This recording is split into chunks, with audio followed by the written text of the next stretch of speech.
It's so soft there.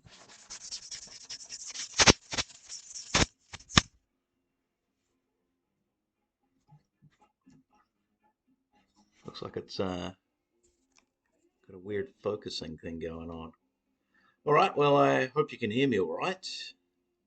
As promised, we're doing our live stream teardown of this new vintage drum kit I got. New vintage.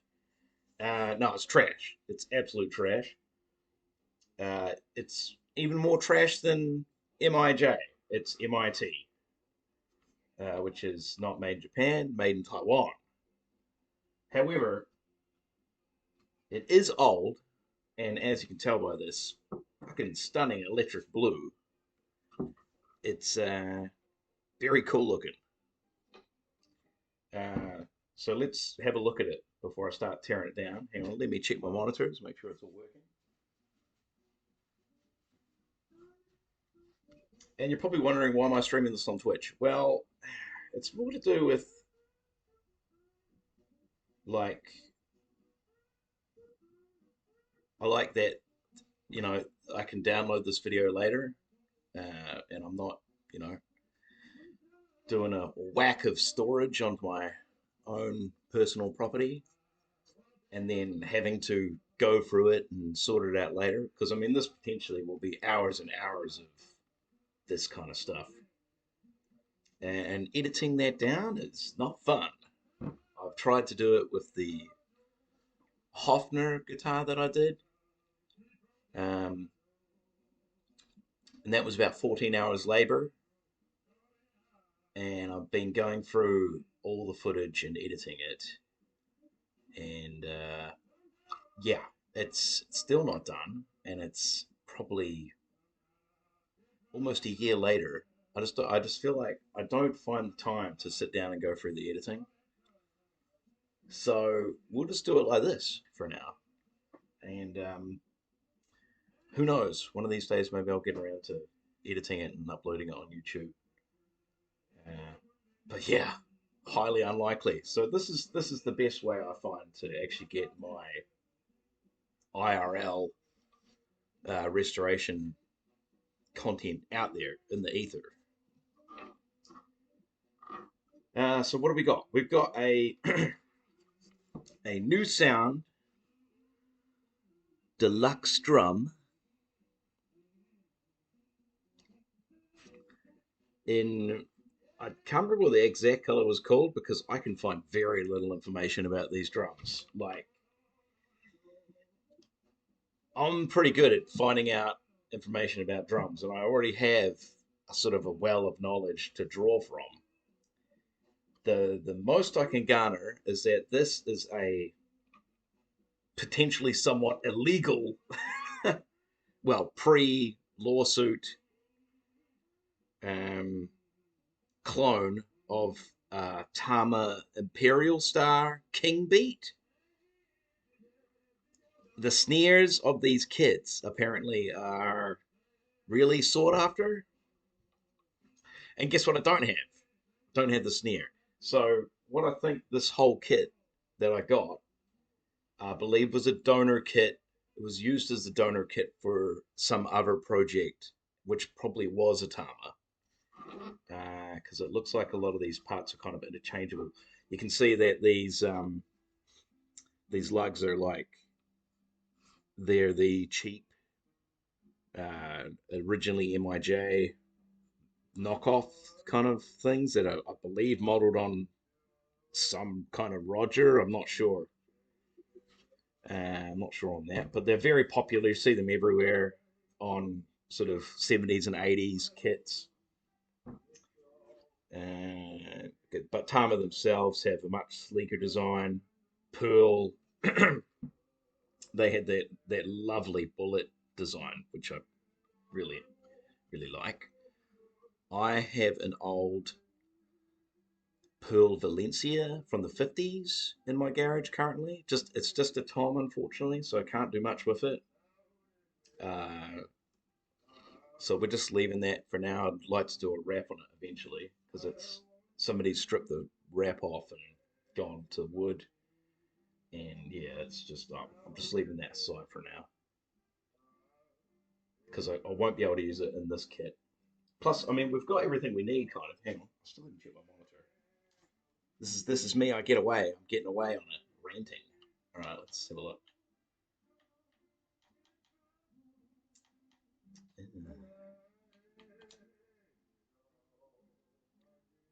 Got my monitor right in front of me. Oh, that's not going to work. So I'm just streaming directly from my laptop as opposed to using my mic game capture setup, which I have in another room. I brought this out into the larger room. Yep.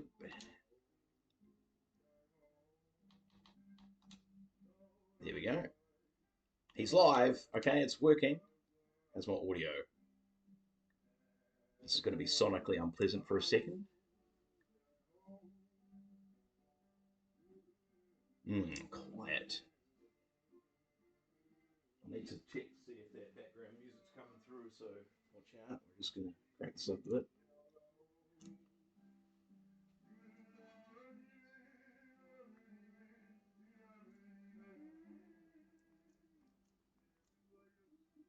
You know what? I can hear my voice a little bit, so it's it's fine. We'll go with it.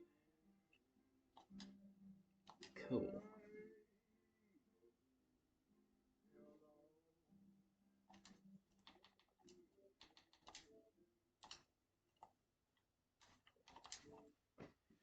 All right.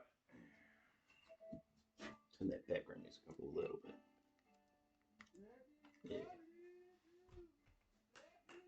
So we're playing our Hell Let Loose playlist. Finally found a decent playlist. All this music's 100 years old now, believe it or not. And shit, if it ain't in the public domain now, I do not understand the rules. But yeah, so hopefully it's all good.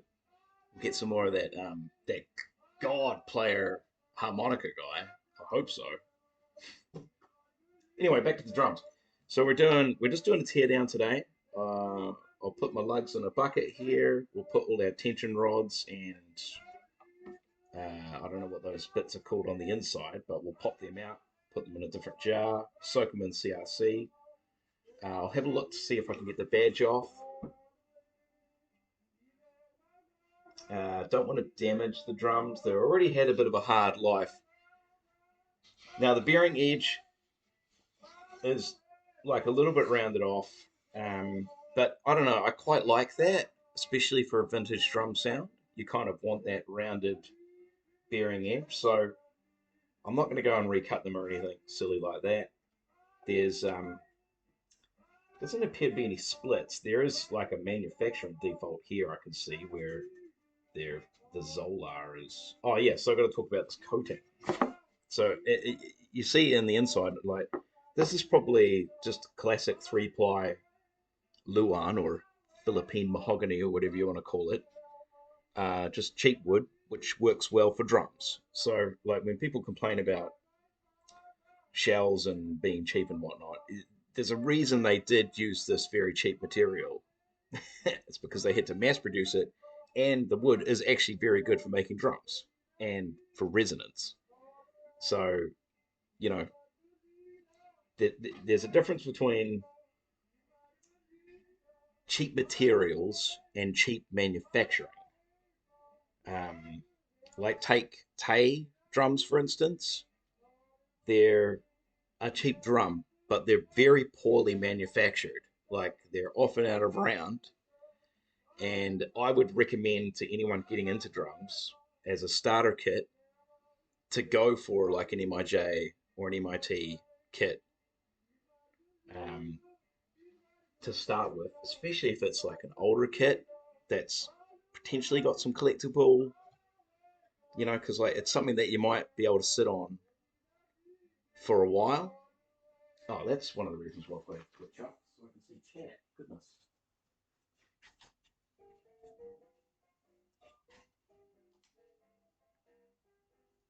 forgot about that. Hey, because if there's anyone in here, I can't see it right now.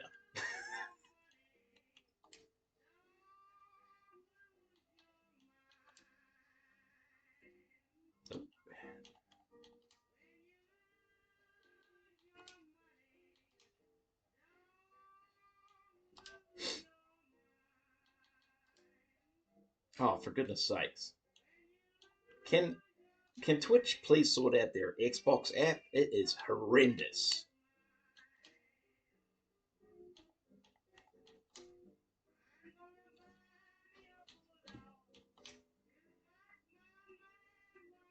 Okay.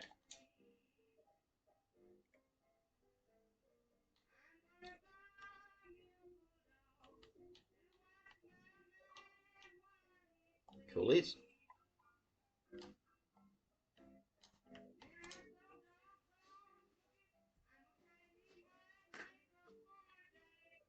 Right, where were we? Yeah, so I'd recommend kind of getting your hands on a tidy older kit than getting a like a the the new. Can I mute this? Because I want the music, but I don't want me talking.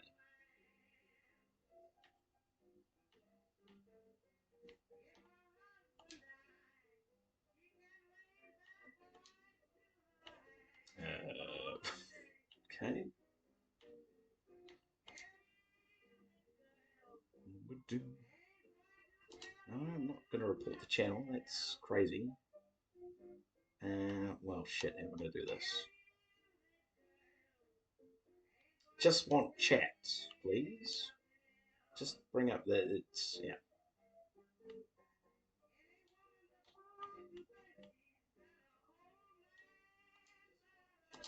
It's not going to work. Yeah. Maybe I do an extended monitor from my laptop for this. No, that's not going to work. It's going to lose my music. Um,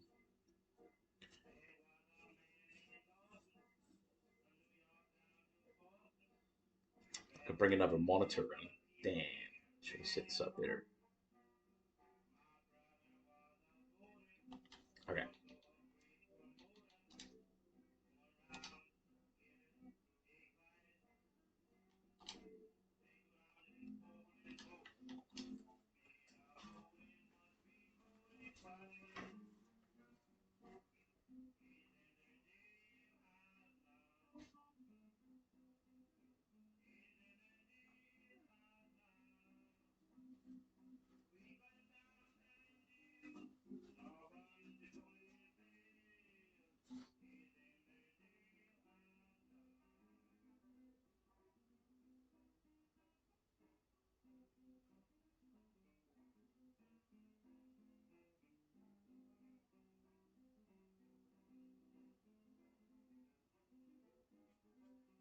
All right, let's go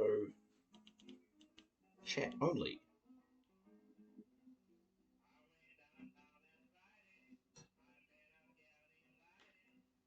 Sweet. Right, back to it. Rant. Let's talk about the drum.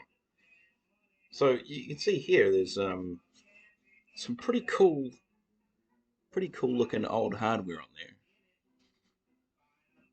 Like this is for a demo, and it's got this very cool kind of, I don't even know what to call this. It's like it's a this is to tighten it, and this is to off on, which normally it's just a tighten. So you tighten it up. This is like it's got a quick release off on. I mean, yeah, that's freaking so cool. And not many. You can see it on the inside working there. See if I can get the right angle. You can see it. Does like a quick release, and then on, off, on, off. See that? So instead of having to loosen it and tighten it with the knob, you can get like your preferred setting and then just a quick on off, which is very, very cool. Excited about that. So yeah, so anyway, oh, we were talking about the wood, that's right. So it's 3-ply lawn, probably. And then it's got this weird coating on it, which they did to kind of probably hide imperfections. But also it helps with resonance. And I believe it's called Zolar or something like that. That's cool. Um, they didn't skimp on the Lux. We've got 1, 2, 3, 4, 5, 6 on the toms. 1, 2, 3, 4, 5, 6. So that's a, it's got to be a 13, right? Or a 12.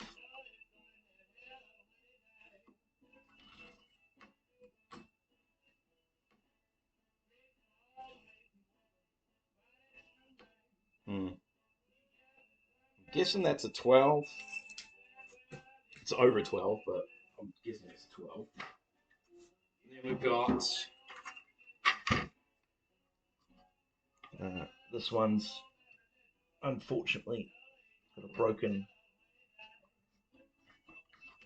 but it still functions.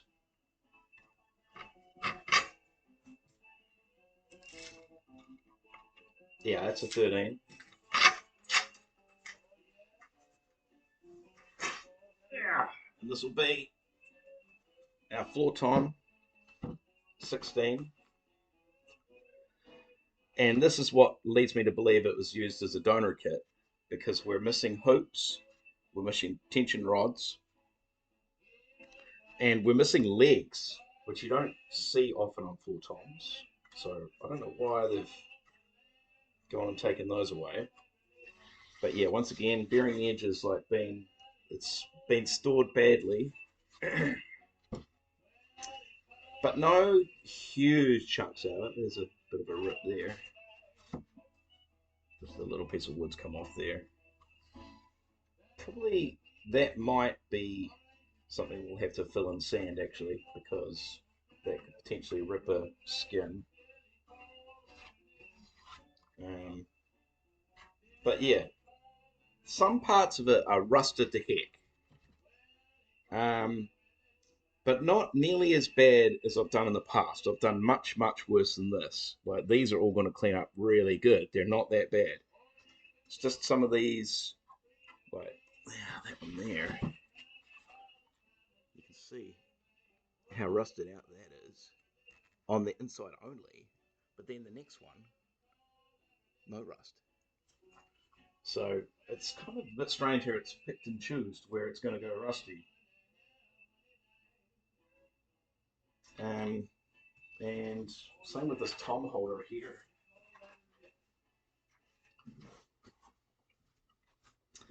You can see the actual hardware itself is fine, but the screws on it are rusty. That's the kind of thing I think we can clean up quite nicely. This color though is going to come up like you can't see how like filthy it is on camera. It is bad, but once you get a shine on that, and it's the older style vinyl too, so it doesn't really bubble in the sun like the sort of the drum kits from the 90s did. They would like if you left them out in the sun, they'd bubble and shit like that. But you can see here, and this is my favorite piece, is the kick. This kick is something else.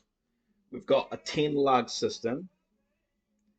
1, 2, 3, 4, 5, 6, 7, 8, 9, 10, which is freaking awesome. And we've got these chunky legs that probably need a bit of CRC. Got these chunky legs. Look at the hardware on these. And they just have this real simple system that locks in like that. And then you've got adjustable spurs. Far out. Very cool. Well, I would say these legs are better than my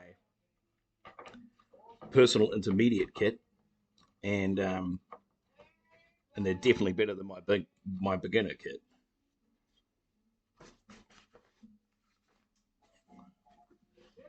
Very cool.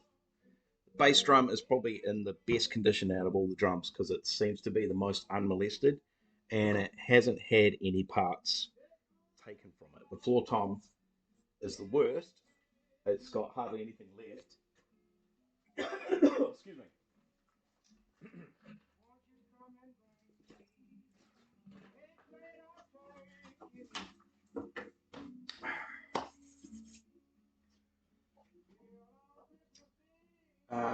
No hoops, no tension rods. It's been stripped down completely. A bit of a shame about the dampener on that 13-inch tom. That's a little bit of span in my works because as shells are mostly complete.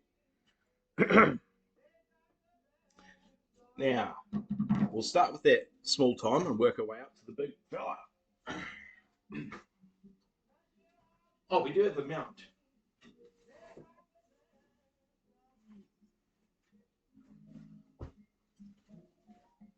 Now this mount's really interesting because when I saw it, I was like, "Holy shit! That's the ball joint style mount." They've all got different. All the drum manufacturers have different name for it, but it's basically a swivel ball and then it clamps, so you can position your tom however you like. And I thought that was like a uniquely Yamaha thing. It isn't. There's lots of companies that did it. And I also thought it didn't. People didn't really start using this until the 90s. Wrong again. They started using this system way back in the 70s. Uh, and the Tama Imperial Star drum kit was definitely one of them. So this is a clone of it. And I thought, well, it can't be the original mount. Well, it most certainly is. As you can see, it's got new sound branded right there on it. So it is. Um, Very cool. This is a bit rusty, but we'll clean it up. And it also looks like it's had a weld fix. So somebody attempted to repair this at some stage. This is just chrome plating, so it's coming off. That doesn't bother me as long as the rust doesn't destroy it. Don't care about that. It's all part of that vintage look at the end of the day, and you don't have to be precious with it.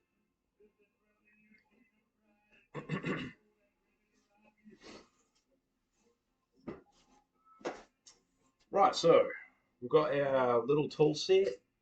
Won't whip out the cleaning stuff today because I doubt we'll be doing cleaning.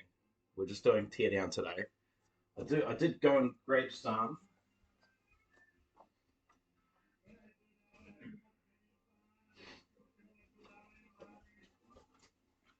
Chemico. And this is my favorite stuff for cleaning chrome and lightly cleaning vinyl and shells because it is a paste cleaner. And you just use a little bit of water, damp cloth, swivel, and then you just go. Basically, what you're doing is a very light, wet sand, which is great for taking off rust. And then I'll come back with Brasso, all the cleaners that are the most volatile and get right up my nostrils. And make sure you do that in an enclosed room so you breathe in all those fumes and pass out. No, don't do that. Go hard on ventilation.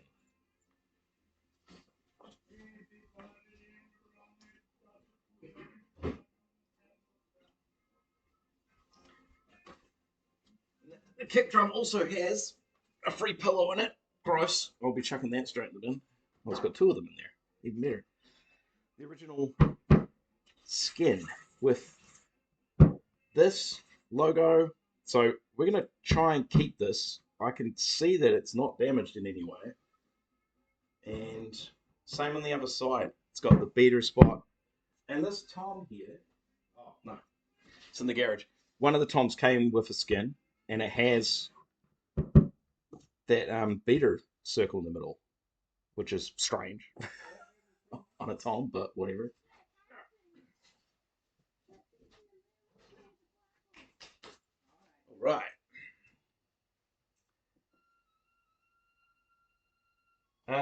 what was the other thing we were talking about? The snare, yes. So it's a shame the snare is missing and all the hardware and the cymbals and the kick. Uh, but we're gonna work with what we got for now. Get them real nice and clean. Get them ready for either a donor kit or I can just pick my way along traders throughout the country, picking up little bits here and there. We know that Tama, anything Tama from the 70s, is probably going to fit really well. I wouldn't. Yeah, one of the things about hoops that I have to try and watch out for this. These hoops are very distinct. They're not like they're just a triple flange, but they're rounded off here really sharp. Like normally it's a bit flatter, so that you've got a bit more surface area that the tension rod can pull down on, and they're a bit wider. But this is like really narrow.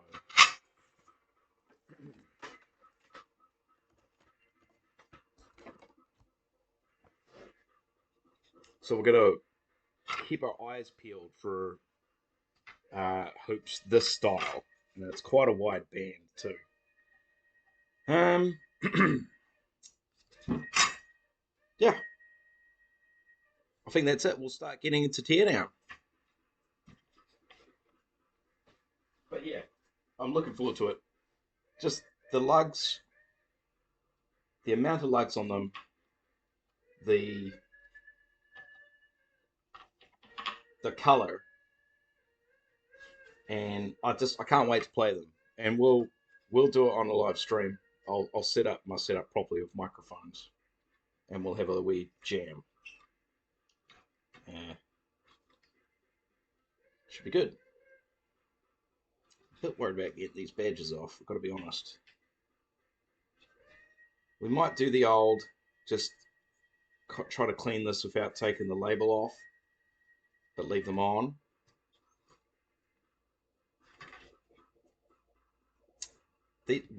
These grommet things are pretty easy to pop out sometimes. Sometimes they're not. Look at this. We're missing a washer here for some reason. Where's that gone?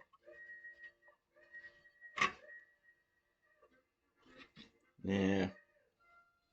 Somebody's been definitely at these. It's a shame that they probably prefer the Tama because everyone's heard of Tama, So I feel like this got used as a donor kit for a Tama. But in my opinion, should have been the other way around. You see a lot less of these. I could find barely any information on them. And yeah, man, I wish the snare was with it. I asked the guy who I bought them from, I said, did he ever even see the snare? And he was like, no. He had no information from me at all. Which is, normally there's a little bit of a story behind these older drums. He was just like, just didn't even tell me where he got them from. Didn't want to talk about it really. It's a bit strange. But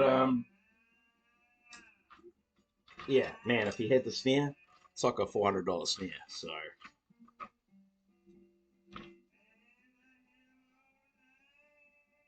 they're highly sought after. But we're gonna work with these shells and see what we can create. And ironically, many years ago, I actually had a Tama Red Star snare, which would have gone great with this kit. But I don't know. I cleaned it up and flicked it on for like $50, and now I'm regretting it. I should have held on to it, but we'll see what we can do.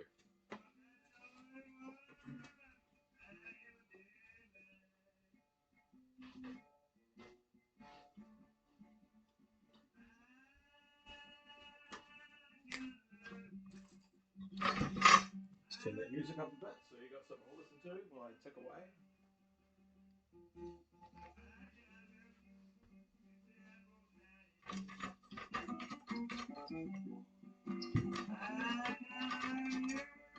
Some of these tension rods are really, I mean, yeah, they're not too, it is just surface rust, fortunately. This one's a bit terrible.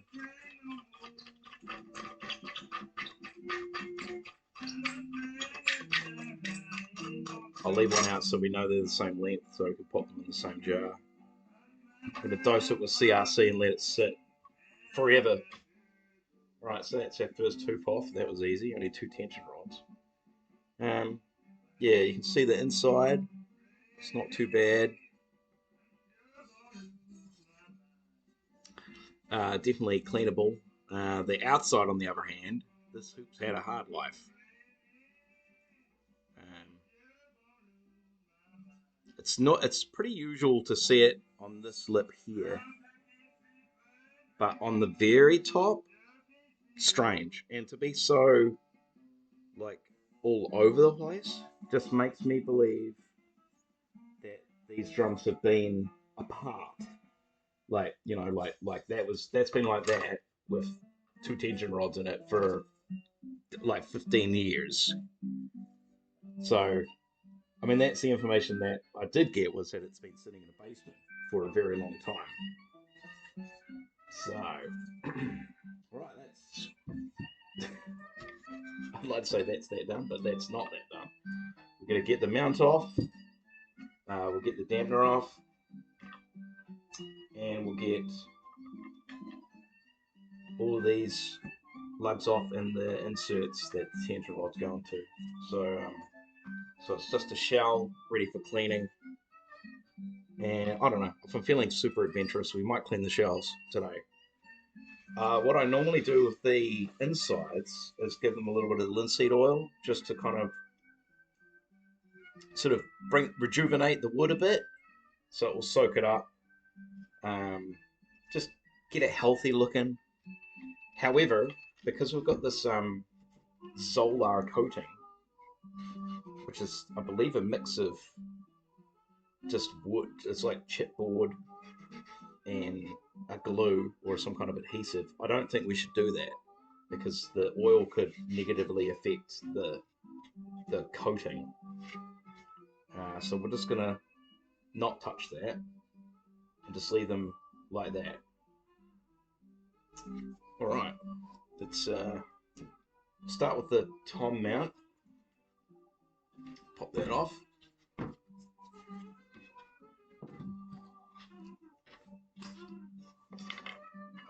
Get this one off. There has no washer on it for some reason.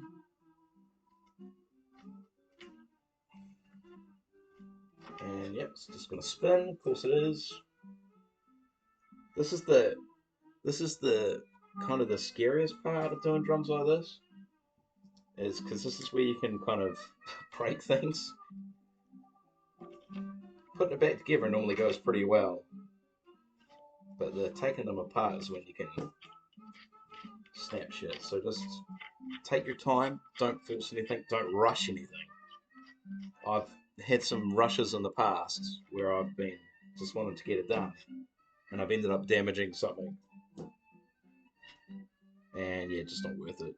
So what I'll do is I'll put these aside with the tom mount so we don't lose it, and then we know what pieces we need to add to it as well. This is going to need, looks like a spring washer and a large washer.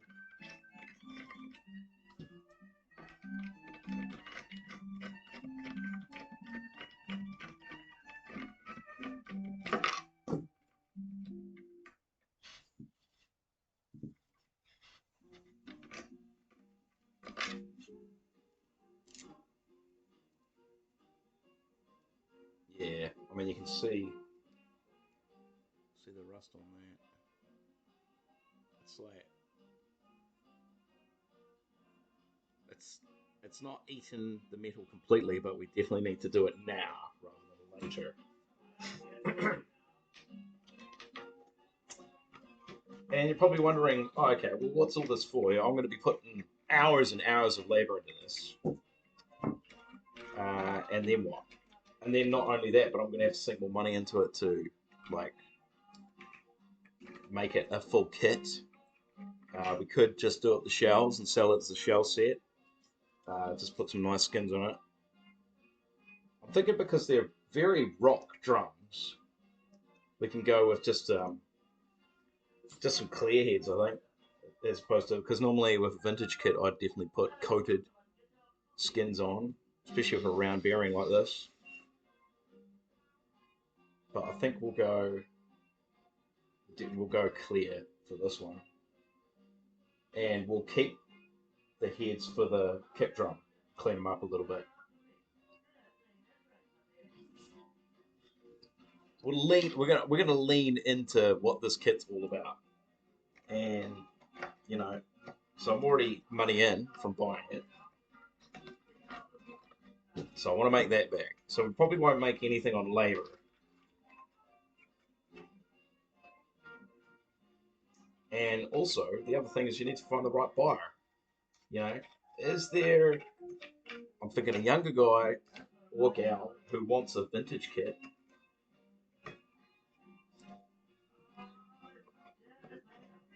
but they're just kind of starting out. So it's like, do they exist? You know, do they actually exist?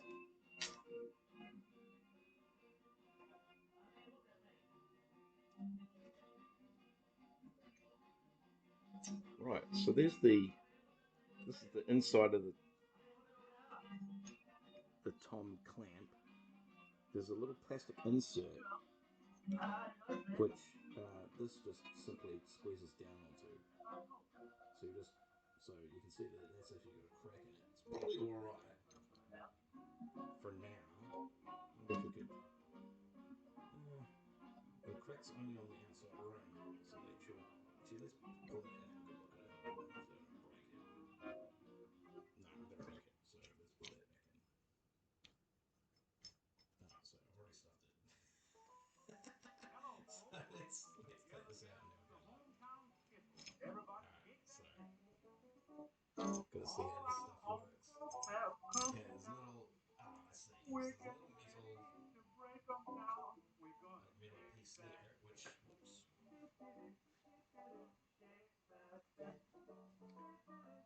This is metal. This is plastic. Oh, I see. So it's supposed to have a split in it. Okay. So that clamps down on, I'm guessing that part here. No, this part here. And that squeezes onto the stem of the tom. Now coming in. Where's that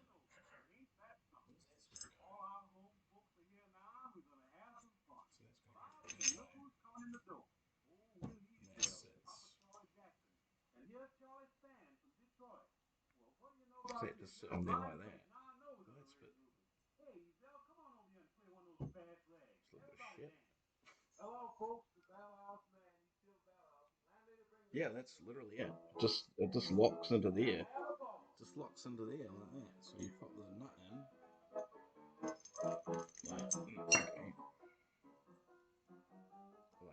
like that, and then this goes in on top like that. Oh, and I've flipped it. A little screwdriver. Okay.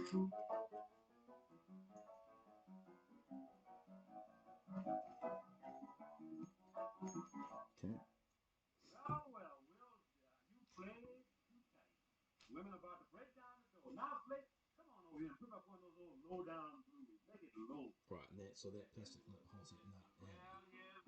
Pretty simple design. And then this goes in here into that. And that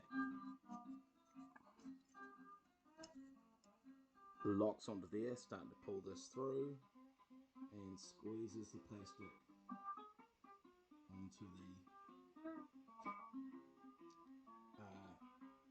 this part here on that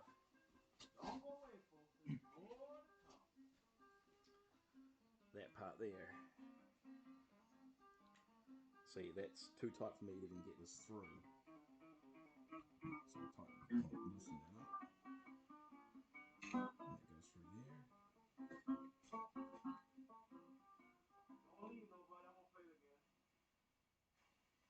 And obviously that can slide right through the tom. So we can clamp it up higher. That's a pretty good lock, actually. Surprising. It's not as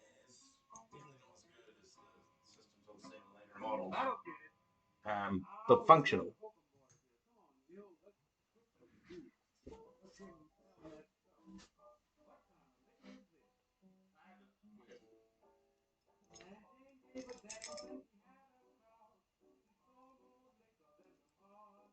We might have to take that plastic out while this soaks the CRC anyway.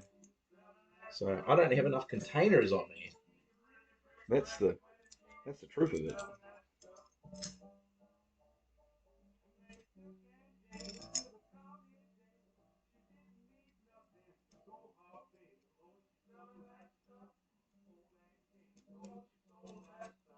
Okay, that doesn't go that way.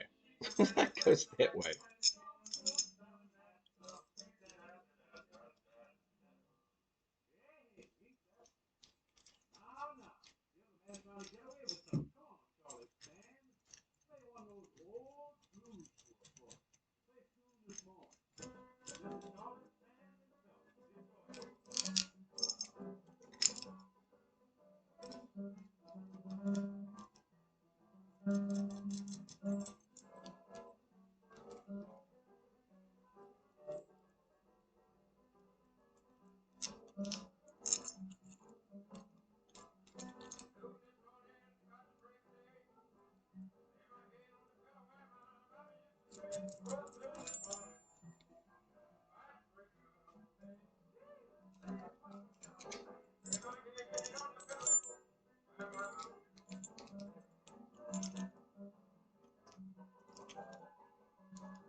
Right, pop this dampener off.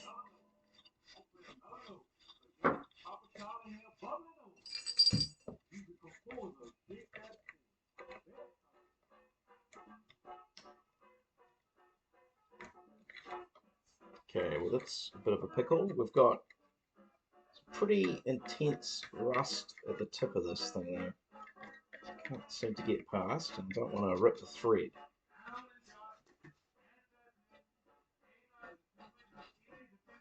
Oh no, I see what's happened.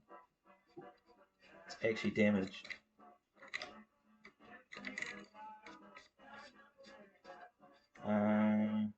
Shit. Okay, that's going to be really difficult to get off now. Because somebody's actually... Have they cut it so it's locked?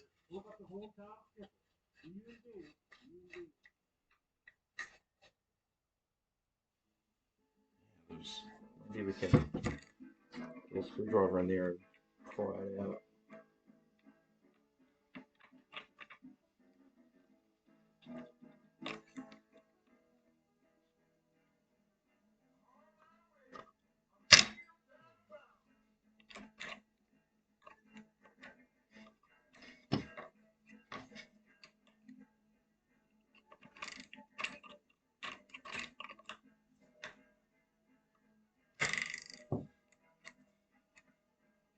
Oh my goodness, okay. What? She might be a little bit broke. Which means I won't be able to power through. Because it doesn't matter, because it's at the end.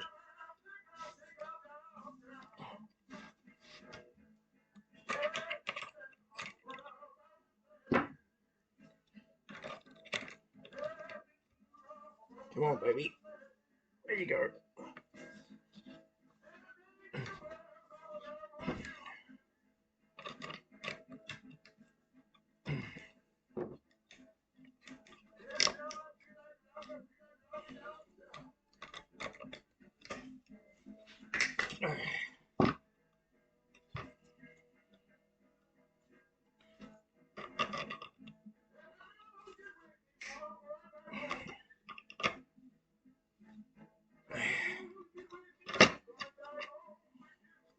Hopefully this is correcting the thread a little bit because the thread is fucked.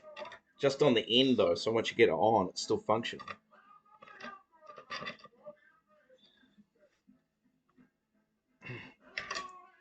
Okay. Jeez, did I get my tetanus injection?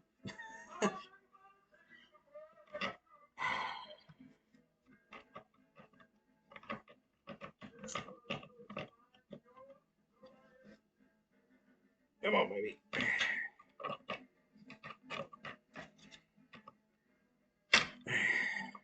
All right. It's almost off.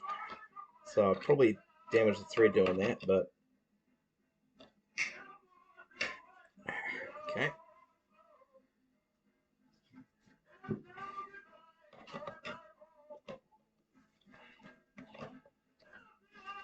Oh, there we go. Okay, yeah, so a bit of metal filings come out there. It's unfortunate.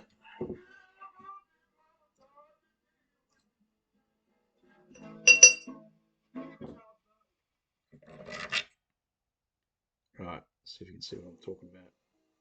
Yeah, so just at the end there, you can see, yeah, it's folded. So I've lost the thread right at the very end.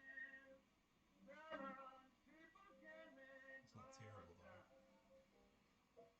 You know, because as long as we can get onto there, which it's going to take some doing, but we'll get it on there. It's fine. Right, and this is the one that's lost its so this is the 13.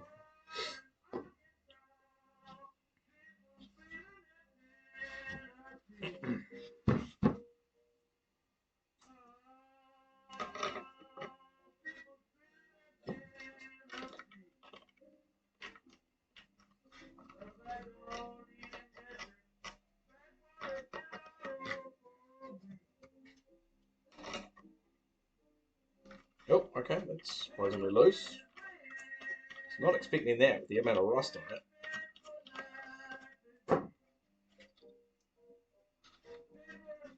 It's got a little spring washer on it. It's interesting.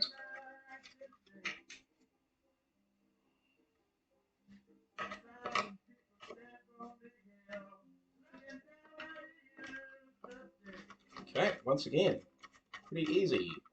Normally I have to crack these or CRC them. And CRC and wood don't really like each other, to be honest. It's always a little bit of a trade-off.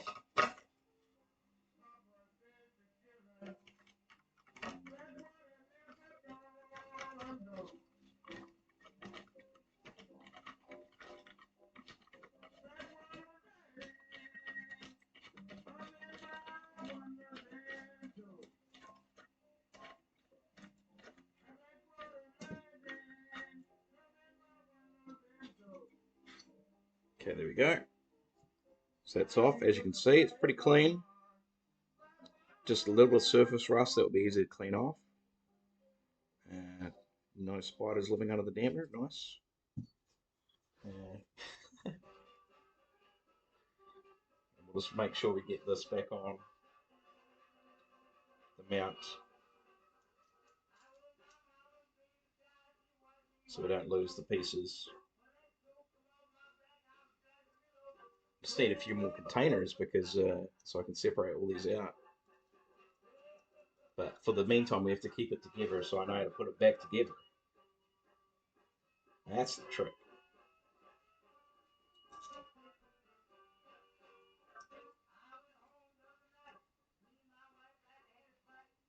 So the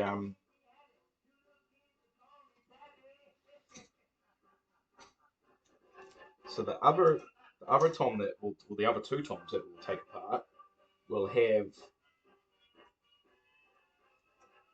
I'm guessing that this part here will either be one piece with a turning knob on it, or there's a thing that slots onto this, and that's what creates the quick release, is this angle. So it like turns and locks onto this edge here. We'll pop it off and have a look when we get to it. So that's all right. It's good to go. Oh, shit. Completely forgot about this. Needs to go through here, that way. That goes that way.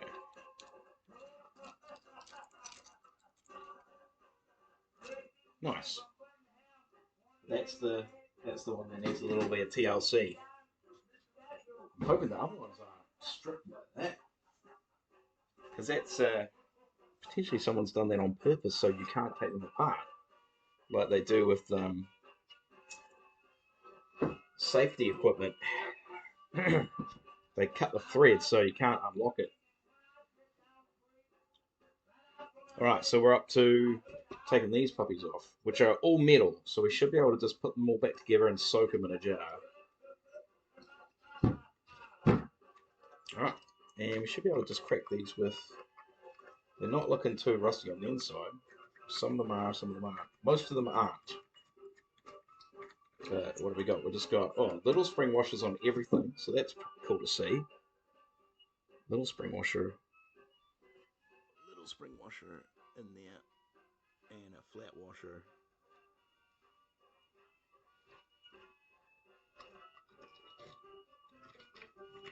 And this always interests me. Interests me? Interests me. I don't know. One of those. The inside of these. Okay, so see, not all the drums that are manufactured have the spring in them anymore. So like that's got some of them are just like there's no spring, they're just locked on. That's it. They're just a firm thing. But that tells me that it's a bit older than 80s. I'm guessing. I'm hoping that this is 70s.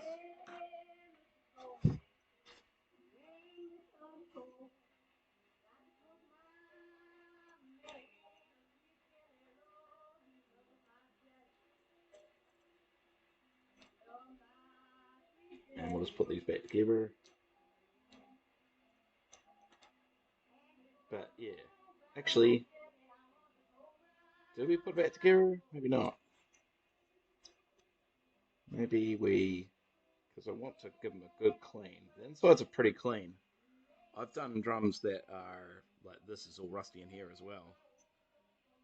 Um, these are pretty clean, so maybe we just like a bit of CRC in there. Will definitely. We do need to take these out and clean them though. We can just maybe.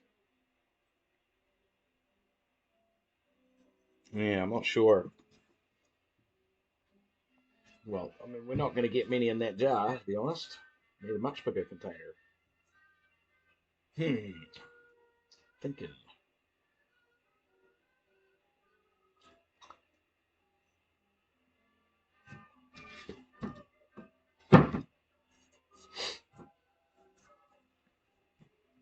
Right, maybe we just use this jar for just one drum.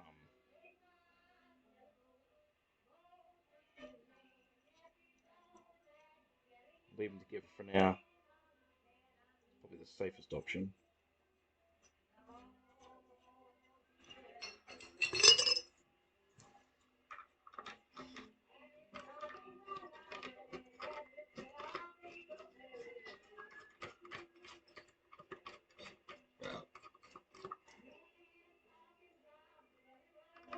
So the teardown's not normally a long process, and the putting back together is not normally a long process. The longest part of the process is the cleaning, especially of the little stuff.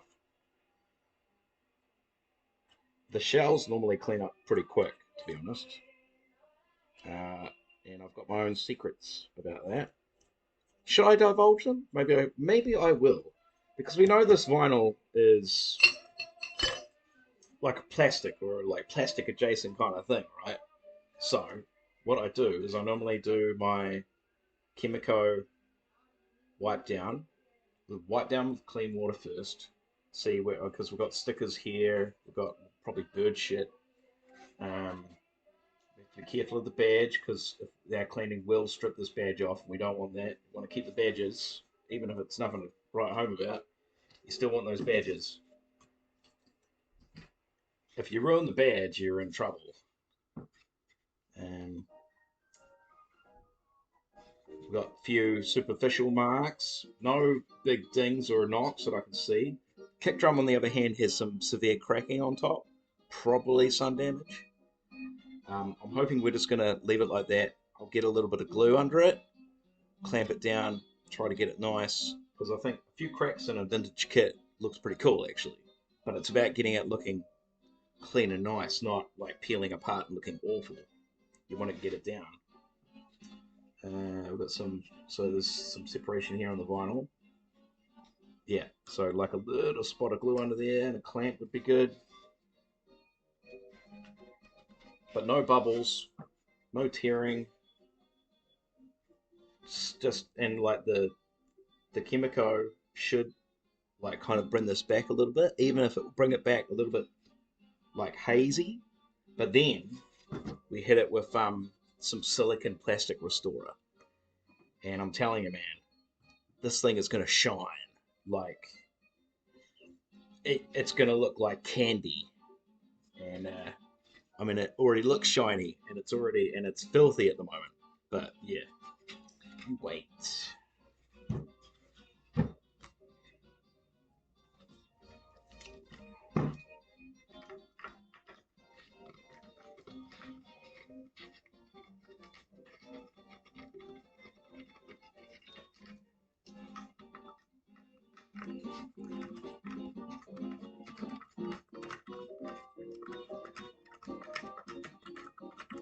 Yeah, so talking about that gaming last night, hell let loose.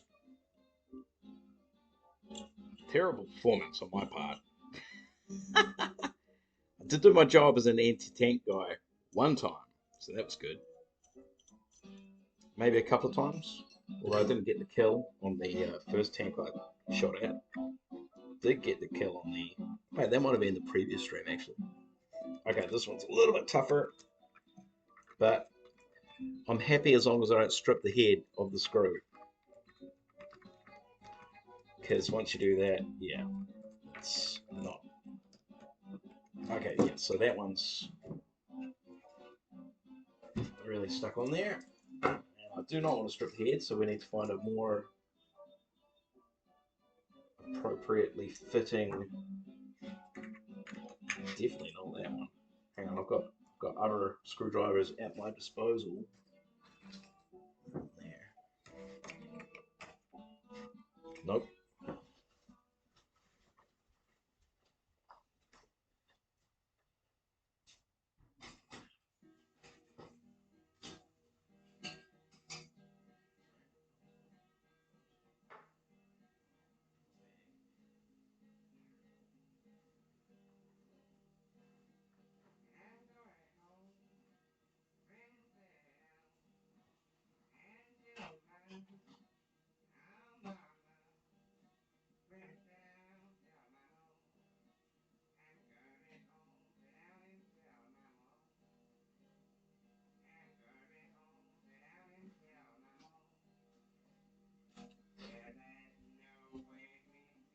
Okay, I've got this puppy here. This is one of my old favourites. It's nice and short, made in Japan with pride.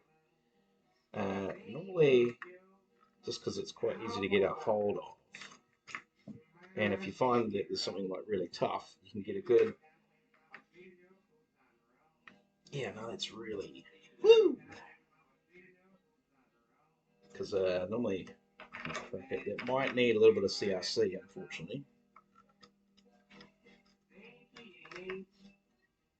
Yep.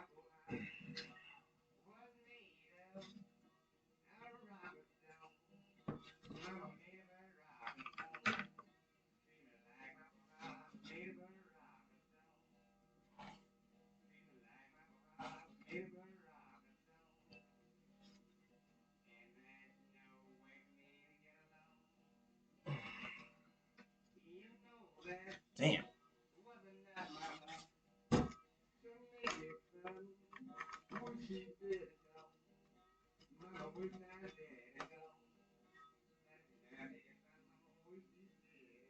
Oh, hello. We have movement.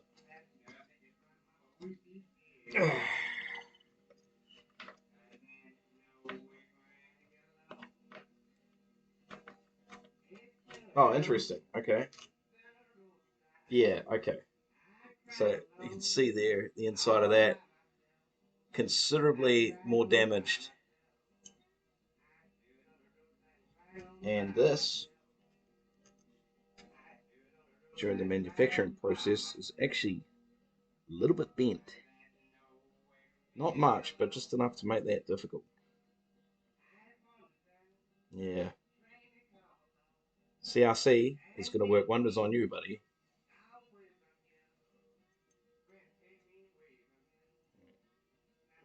Some serious calcification or whatever this is. What is it? It's like a, yeah, not rust. It's like a, just age.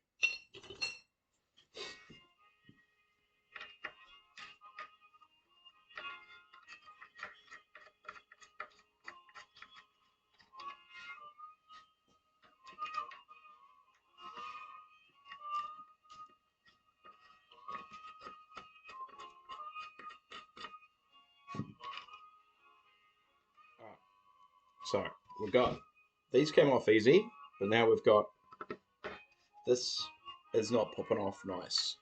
And if it's like stuck to the vinyl, we're going to potentially damage it. So what we want to do is we're going to find like a screwdriver that will go through the hole, and we're just going to give it a little wiggle in there. Oh, there we go. Done. Because if you try to get it off like that, you could potentially take some vinyl with it.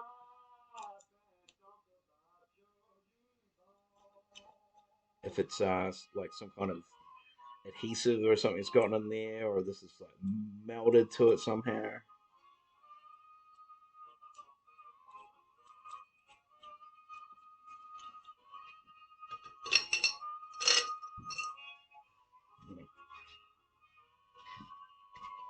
Don't know if we'll get them all in that one jar. Well, that came off easy.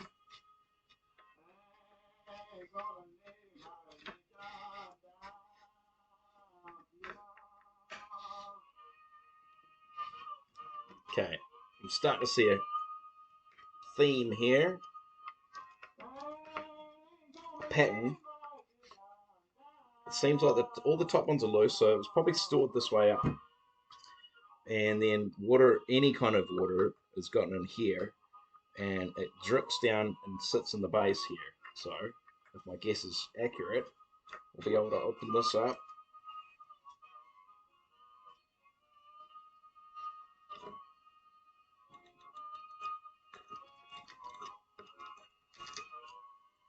And we'll see that the considerably. Oh, there's a spidey in there.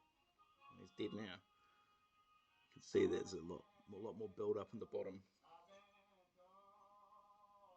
of whatever that is, some kind of oxidization. Not rust though. Huh. So I wonder if this is like there'll be parts that won't rust because they're made out of that metal that doesn't rust, stainless steel or like some kind of zinc coating or something.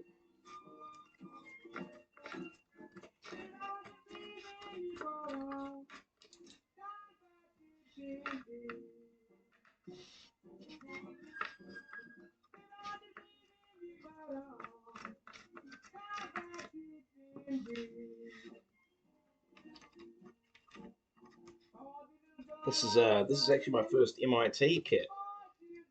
I've done quite a few MIJs. They are they've been some of the roughest. I think there was one that I did from the 50s that was pre-Pearl, pre-Tama branding. So before they had Pearl and Tama, those were basically there was two or three companies that were just doing it. It was Pearl, Tama, and Hoshino, not to be Hoshino Gakken, not to be confused with Hoshino, which is actually they made their own really cool drums, totally different from Hoshino Gakken. But they branded them just totally random names. Like that, you won't find one that's the same name, you know. So the one I had was a Baytone, but they're all the same. They're all the same finishes. They're all the same hardware, and it was like a tortoiseshell kind of. shell. It was really cool, but it was so far gone. It was rusted to like it was. There was no rescuing it. It was done and dusted. So what I did was I turned it into a coffee table. So I flipped up the kick drum, had the tom mount come out, and there was a little tom here. So it was like kick drum, little tom, and the mount just kind of it was real simple. So it just sort of clamped on. It was 50s stuff, um, and tempered glass, and left them hollow underneath, tempered glass. So coffee table and a kick drum, and then another little coffee table, and then like I set it up with like coffee on it, and, and like a book and a pipe and stuff. Put it on trophy. God, I got a reasonable amount for that. But there was nothing else you could do with it. Like there's just no way it was going to be a drum ever again. Too far gone. This is not. I mean, there's definitely people who would say, "Well, what are you doing? Why put your time and effort into something that's not worth a lot?" I think prosperity, uh, remembering. Like, I mean, shit. If I don't do this, who's even ever going to remember or have heard of the MIT New Sound? That was a Imperial Star King Beat knockoff. And what a strange kit to knock off, by the way. Like, why wouldn't you knock off, you know, like a Ludwig or a Rogers, or I mean, they did knock those off. Slingerland, those kits. And here's something that should interest you that I found out recently. Apparently, Grace, I hope I'm pronouncing that correctly. People probably have different pronunciations of that. Grace or Grace? Gretsch? I don't know. I've never heard anyone actually talk about Gresh drums or guitars, or you see them, but yeah, no one ever talks about it really. Okay, that's stuck, and yeah, they actually you have to go back quite a way for to get like quality Gresh builds. Like a lot, most of the modern stuff are not even that modern. Is manufactured cheaply and poorly. It's like finding out from Courtney Love of all people that that Fender that you bought, that American Fender that you bought in the '90s, made in the USA or Mexico, is zero difference between that and the one made in Korea or Japan. Uh, because by then, yeah, after the '70s and '80s, by the '90s, everything's cut on the same bloody machine, and they're using like a universal template for their electronics, to so like maybe some slightly better quality products put into the USA ones, but for the most part, that $3,000 to $6,000 guitar versus that $300 to $800 guitar, it's not a lot of difference, which is kind of like, ouch, kind of sucks. But yeah, you're paying for that little sign on it that says "Made in America." You're not paying for that better guitar, you know.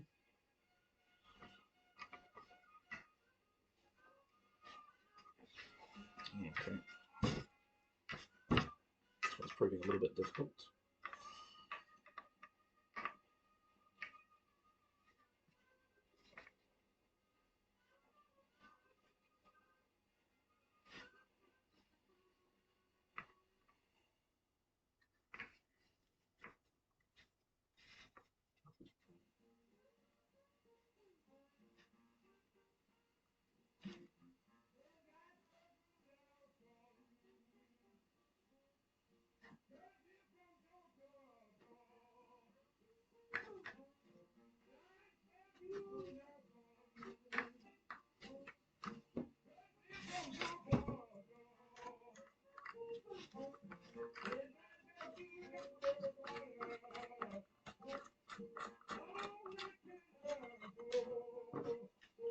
But I don't believe everything I read or hear.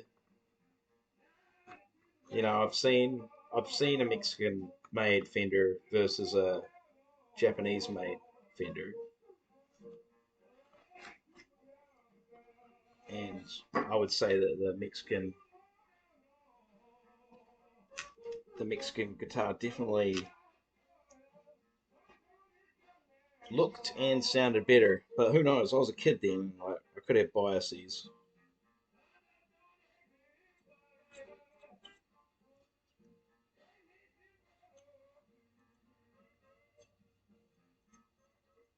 Oh, that's really rusty. Okay.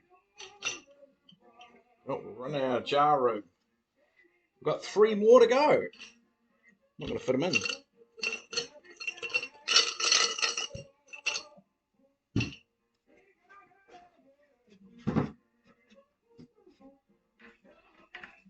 So a lot of no, sir. No, you don't get to live.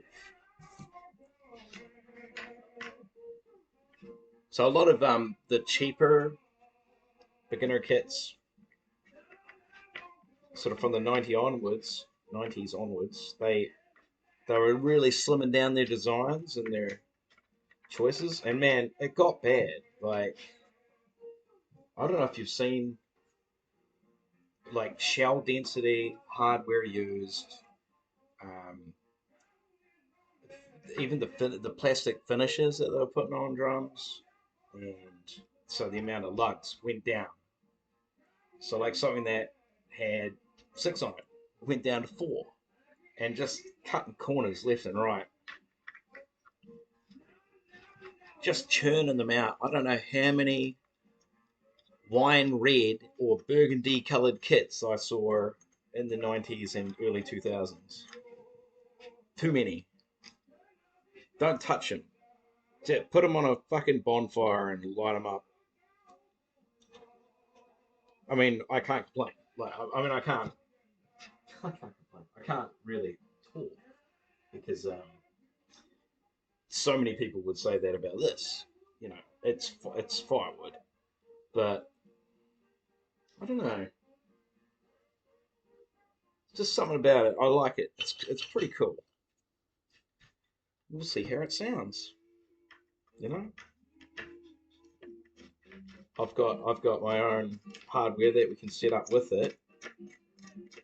Kick pedal, stand cymbals, snare. Oh, come on. We'll set it up. Give it a blast. I need to source more tension rods and hoops.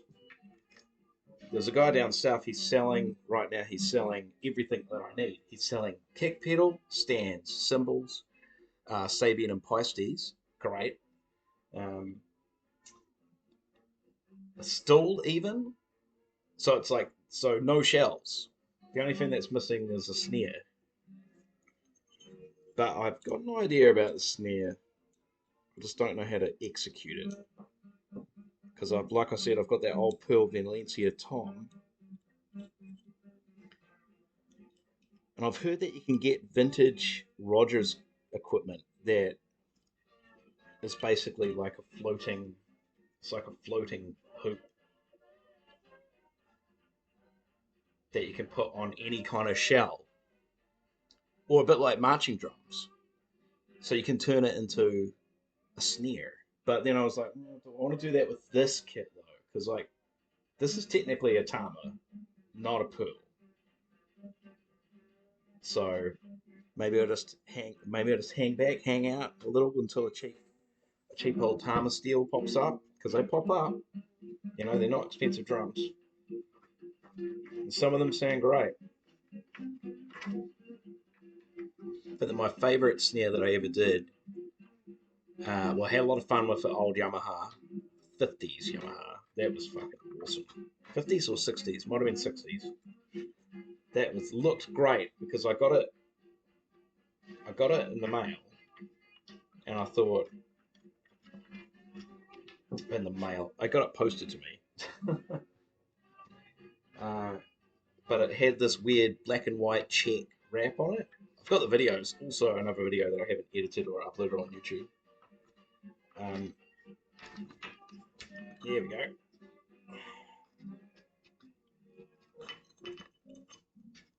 Pop. All right, that's our last one.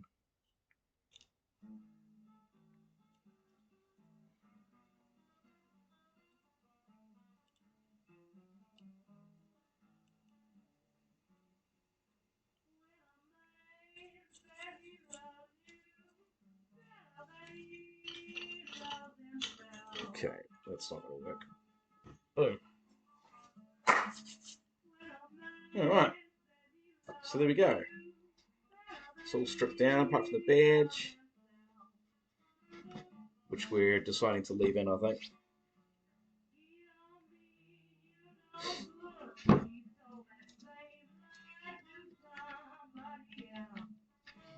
Actually, maybe.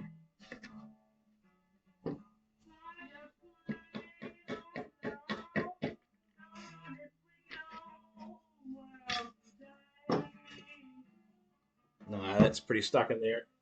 I'm going to leave that on and clean around it. Right, I kind of want to give this a wipe down, just to have a look.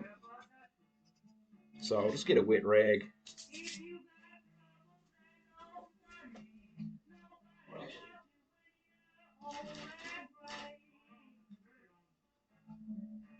Oh, actually just got wipes. Just give it a wipe.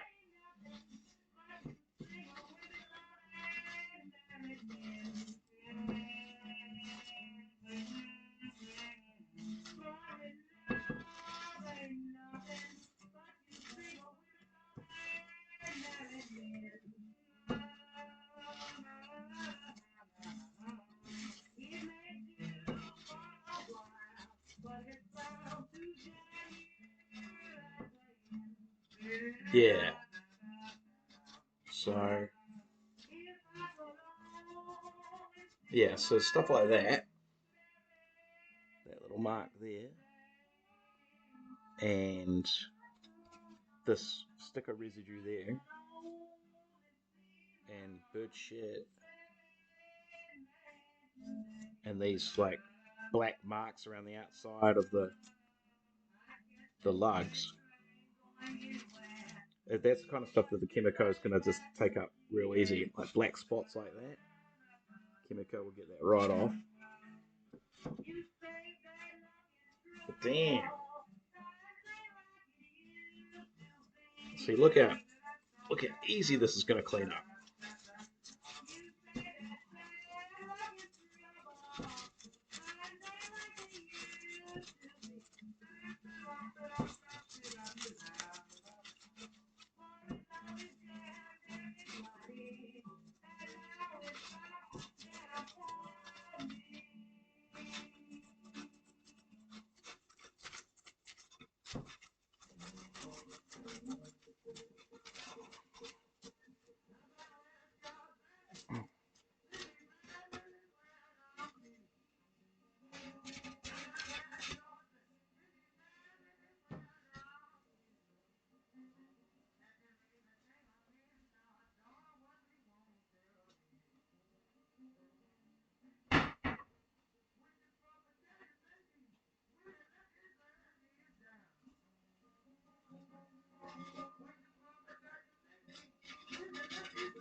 Still looks and feels pretty in round. I think they've all been stored like this. So a lot of the damage is just on the bearing edges. Yeah. All right. Also, any professional restorers that come in and check out my stream, thank you. Oh, what the hell? I don't think I renamed this stream.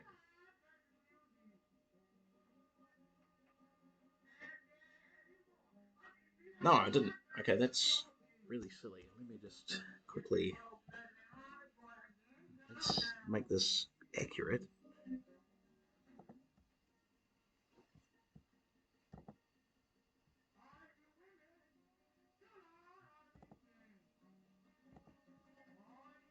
Yeah, because it's telling everyone I'm playing Hell Let Loose right now, and I most certainly am not.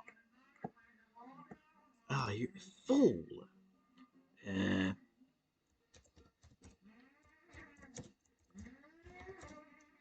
Whoops.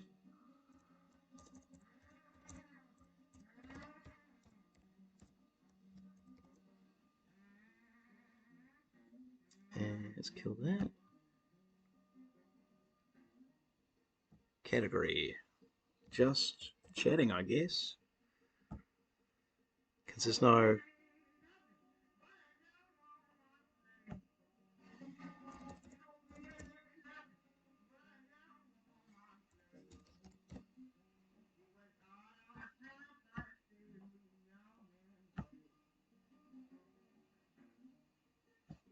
Hopefully that's updated nicely.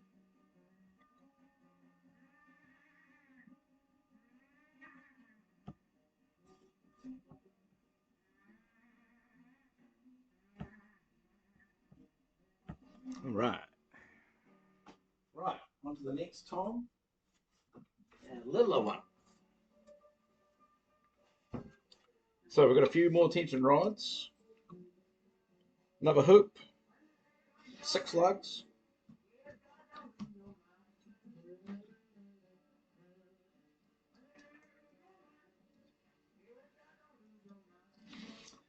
Hey, another cream song. Eric and Jack and Ginger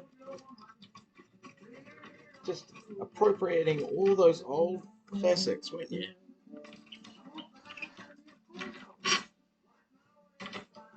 Oh, this is the Bulldog song. All right. This is the one that I. Hmm. Were they appropriating or were they keeping it alive, paying homage? That's one way to look at it. But do you don't remember the song?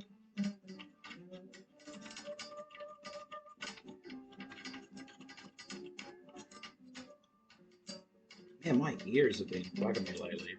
Just tinnitus. Is that sensitive?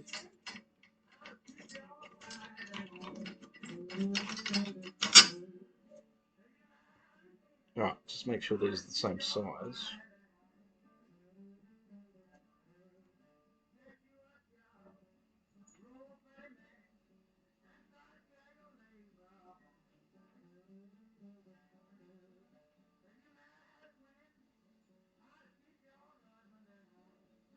I think we're right.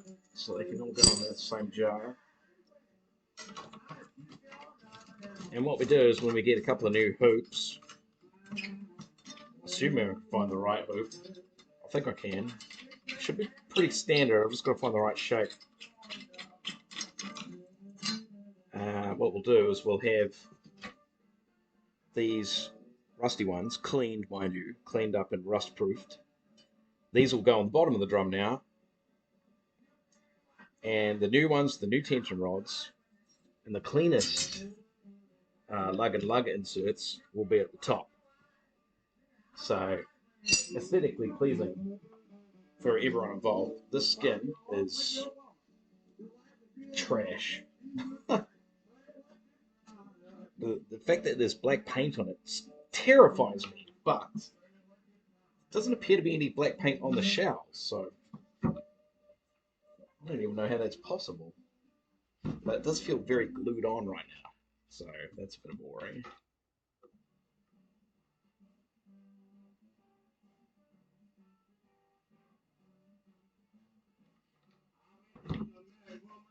It's the best way to pop this. This is something I haven't come across before, actually. Is the skin like literally stuck on? I mean, this is like this. I'm really pulling on this.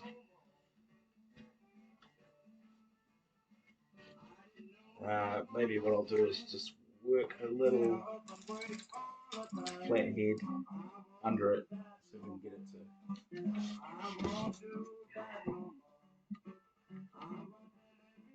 So we'll damage the.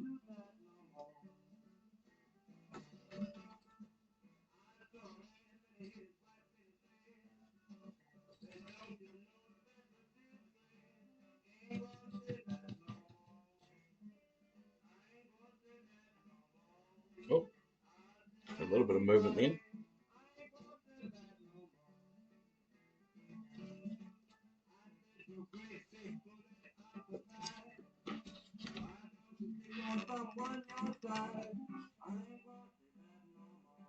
That's it. I hope the paint hasn't come around. No, it hasn't. It's close to though. Wow.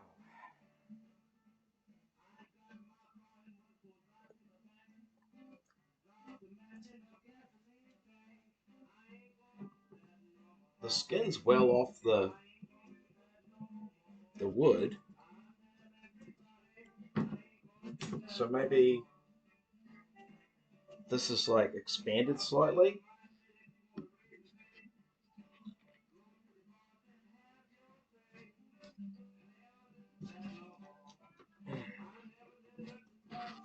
Oh, there we go. Just use the skin to vice it out. Ah, oh yeah, that's weird.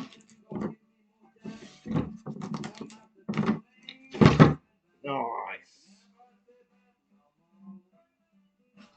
$20 for this head, apparently.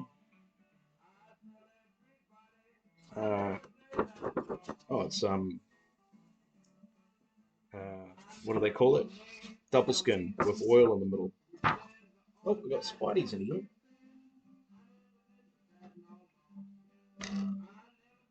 Get you gone.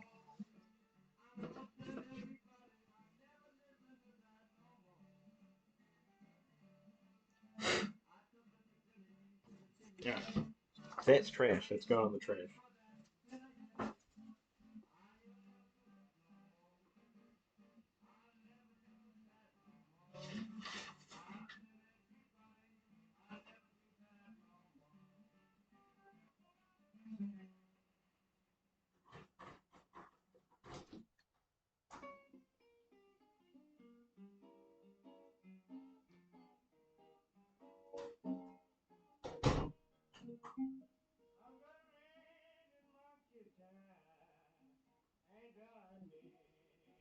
Look at this though. That's the original floor tom skin. And you can actually see these, like, I don't know why it's got that, but you can see they haven't actually been played a heck of a lot. There's like no dimples, and what I might do is I'll cover this label and we'll try and clean this up a bit, and then we'll see how it sounds though, because it might be past it, but I mean maybe we'll just use it as a hazy side. I don't know. Or resonant side, or whatever you actually want to call it. I don't actually know the proper name.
So we might be back here again tomorrow with some more cleaning. We might not. I need to find out whether or not I'm required for a gig.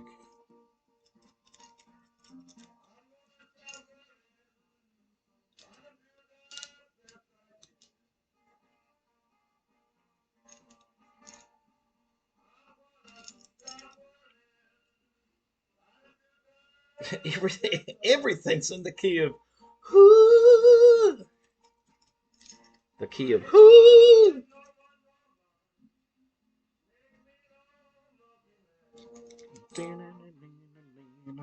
Is it just open E?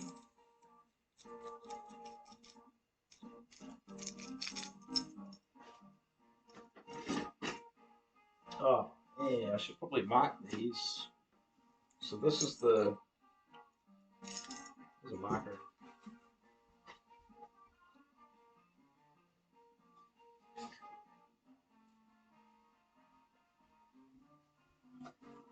So this is the 12, isn't it?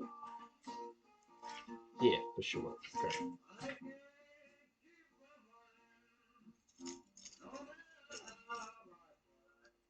Let's put a little mark in here so I know.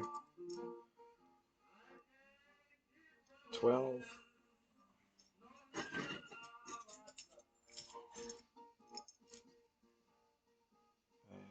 Well, of course the other one's first. There's only one other one.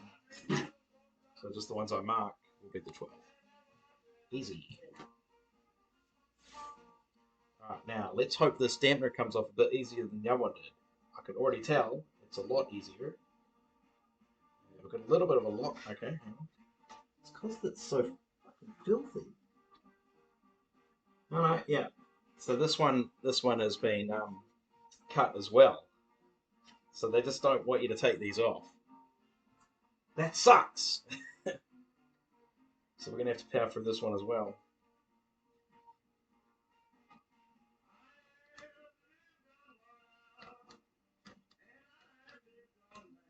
Gonna risk breaking it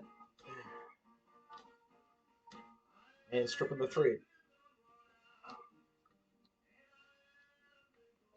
Fucking, why would you do that to yourself?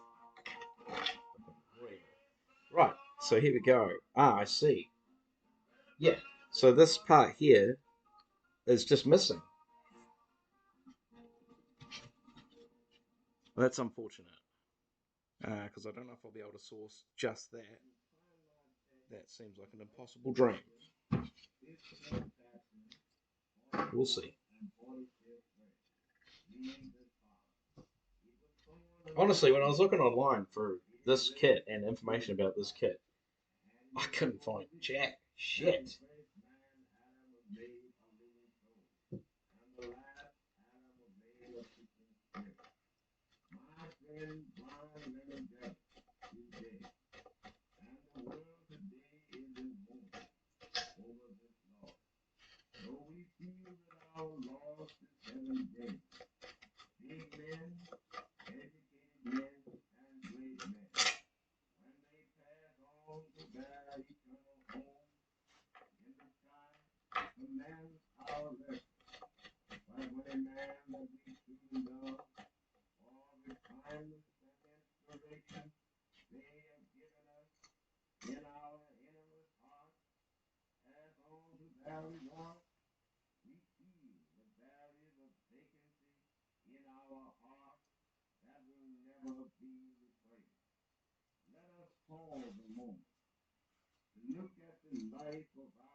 Could we mark on this as well? This is 12.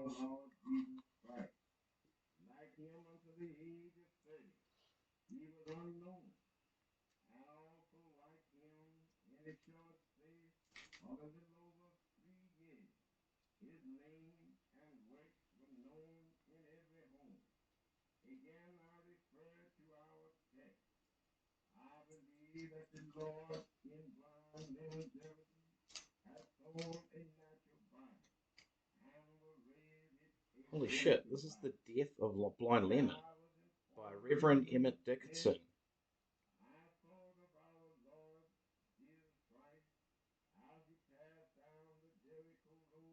Hmm.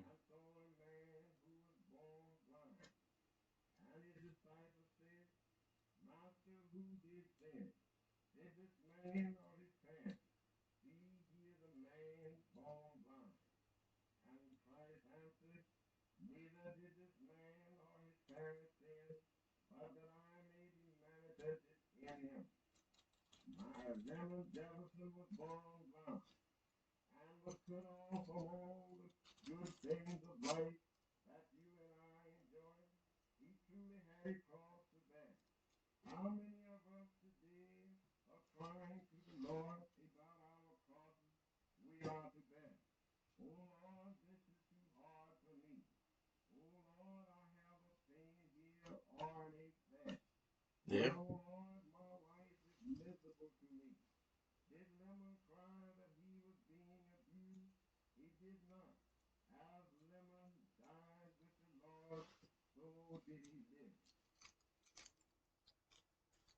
Hmm.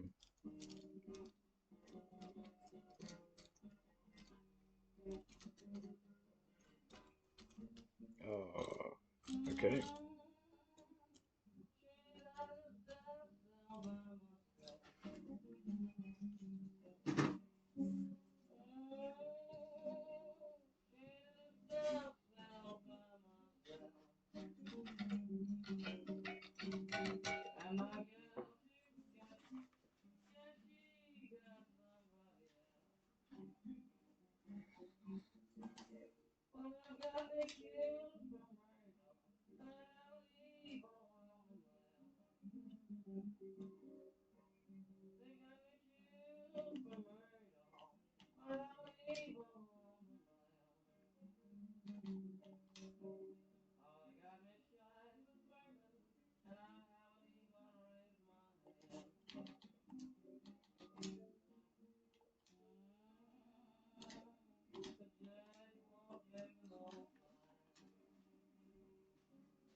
Cool, I'm just going to have a wee bathroom break. Back shortly.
Because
she's looking for her love and then she's just crazy about her love. She's just crazy about her love. Yeah, she's crazy about her love and she likes to have. Well, this morning, just about me, knocked on the door and she told me she would stay because she's crazy about her love. Yeah, she's crazy about her love. Well, she's crazy about her love and she likes to have.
My goodness, yet another gorgeous day outside.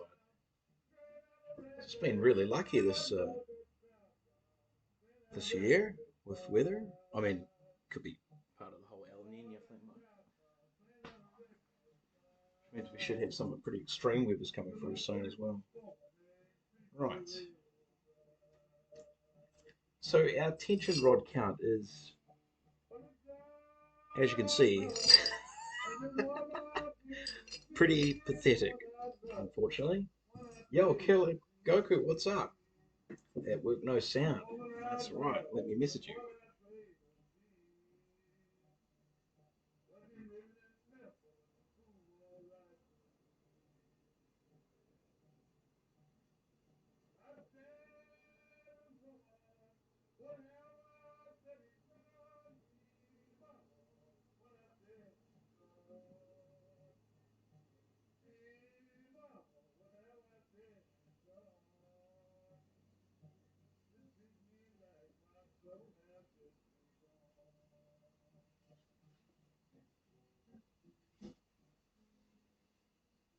It's for Killer Goku.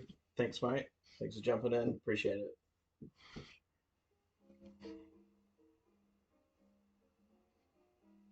I won't talk to you directly because I know you're not listening. You're just watching. All right, so we're going to strip these lugs off.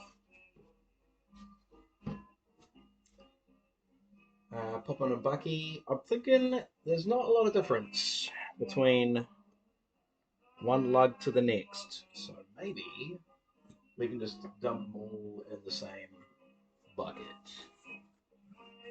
And the lack of tension rods is a real concern.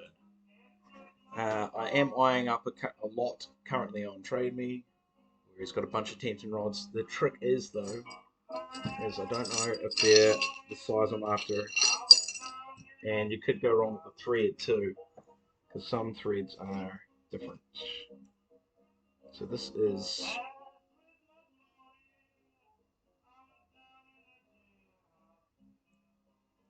50 mil. And I'm guessing that would be the same size if the floor tom had them as well.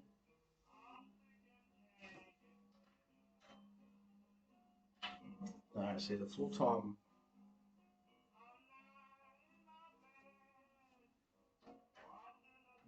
I think a 50 would work for the floor tom as well. Okay, so that lot I'm watching is it will actually fit if it's the right thread.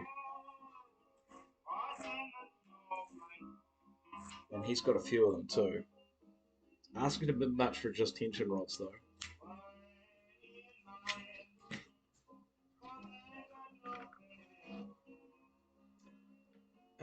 So I'm thinking like we can just chuck these all together. Other than the kick drum ones, which appear to be longer.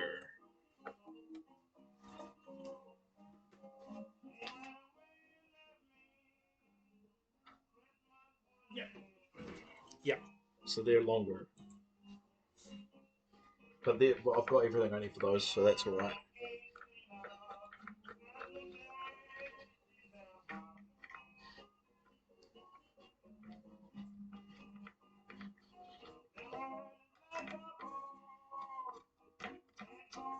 Actually, what I might do is I'll trade out one of my old. Well, I should have done it like that then. I'll trade out this good laundry bucket for a cheap feed bucket.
I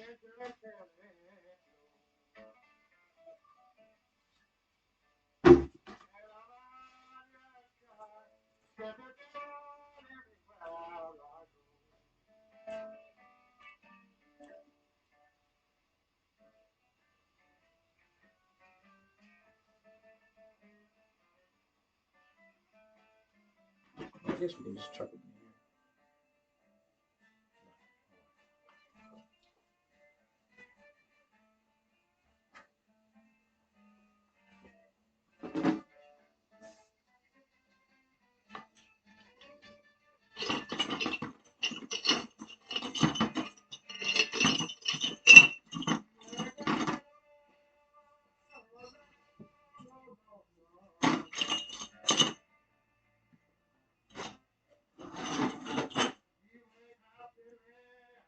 Whoa.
Is that mic working properly?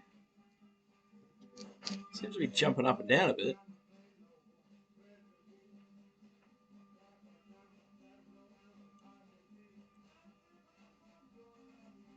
Yeah, strange.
Mm.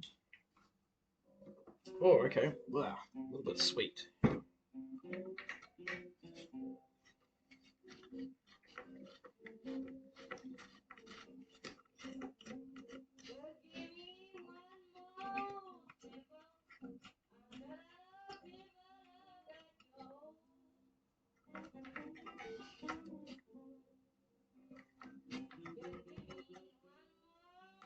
Got it.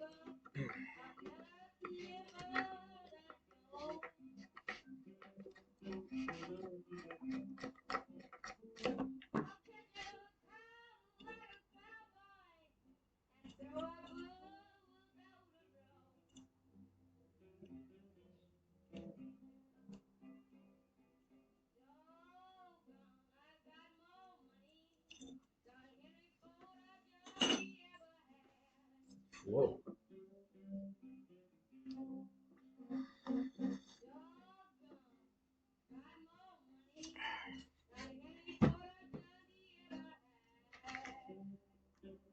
Damn.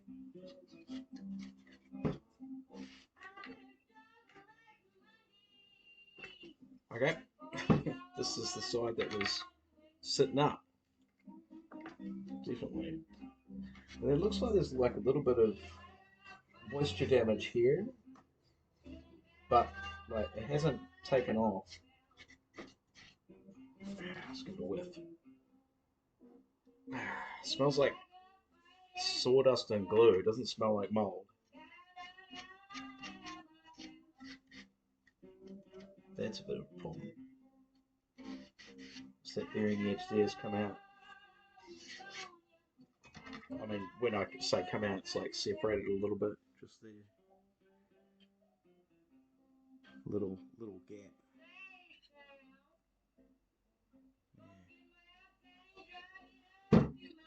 I could glue it and clamp it. With some wood glue. There's a particular wood glue that drum makers use. I can't remember what it's called. It's like Wood X or something like that. 24X, something like that. But it's like right up here. I'm not sure if it's worth it. 'Cause this Zola stuff's pretty rough anyway.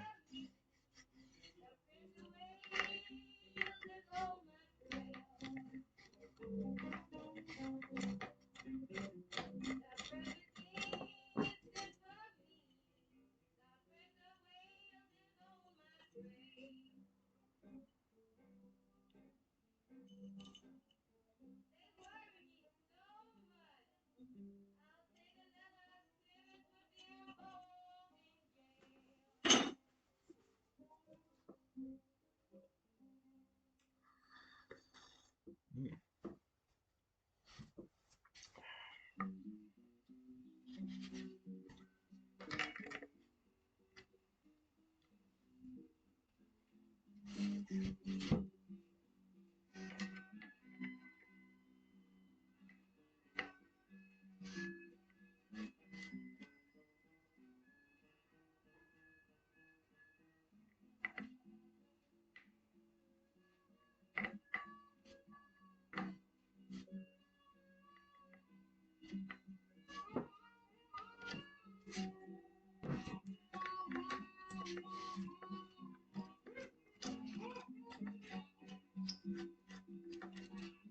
The House Snake Blues by Chicken Wilson and Skeeter Hinton.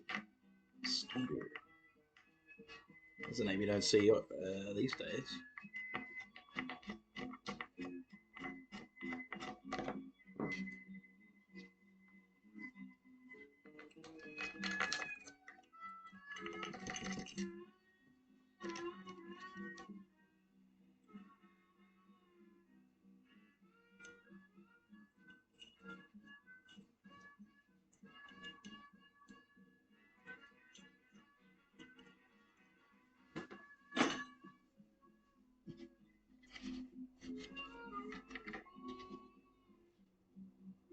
Nope.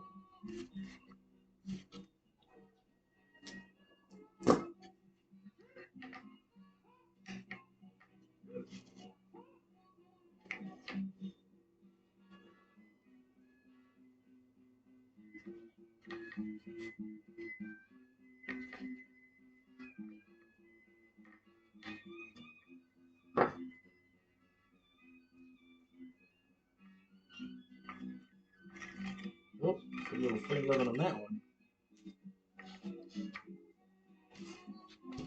Not anymore, we don't.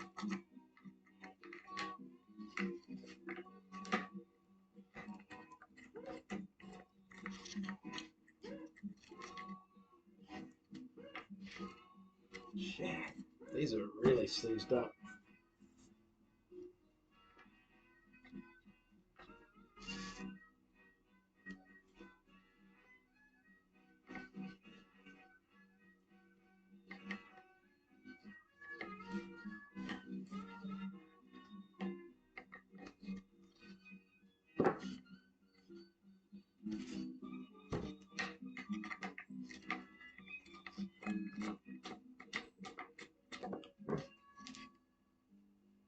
I need to blast all of these with CRC and then sit.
So after this is after we're done with the strip down, I need to write my list of what I need.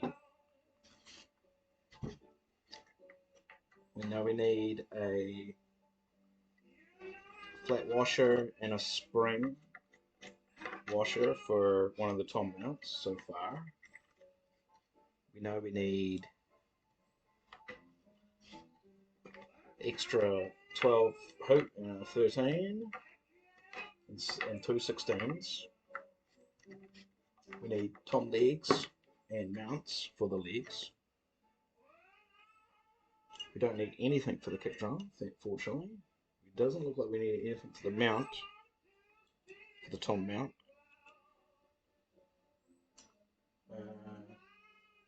We need to try and source I don't even know what you'd call it, that sort of quick release for the dampener on one of the toms.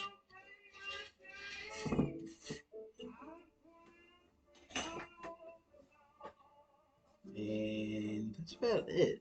So I haven't found any lugs without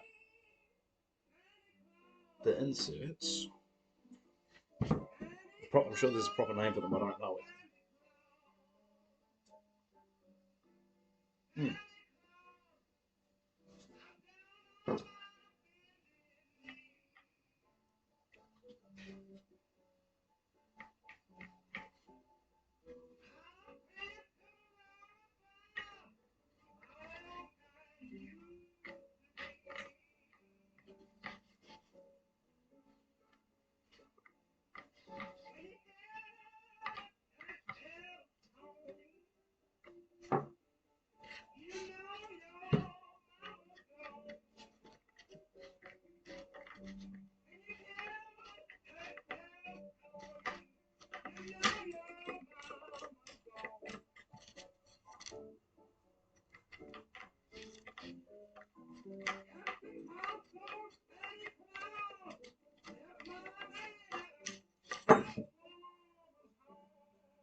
Oh, don't you dare strip.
Cool.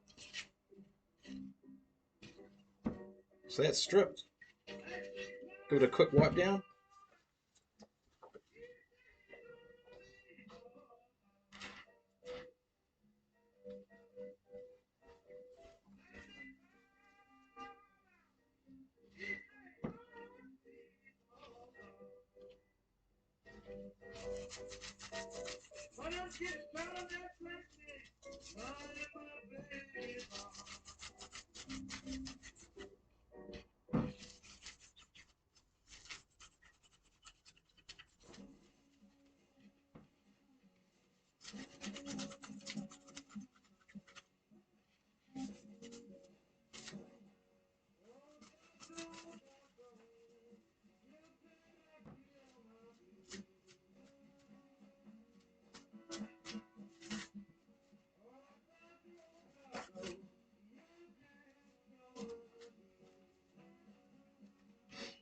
This one's an even better neck than the other one.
Oh, got no leaks to take off. Oh, we're missing screws, nuts, and spring washer.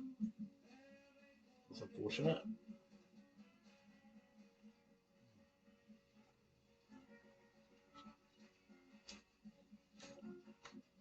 And we've got another cut to power through on this one. But it's not bad.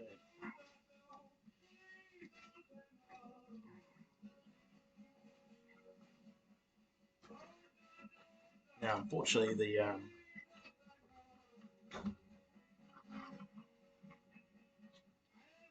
this one here is really rusty on the inside. Look at that. That's going to take some cleaning. This is plastic. This part here is plastic, and it's already got a crack in it. Okay. That's not cool. We'll have to find some way to strengthen that. Okay, interesting.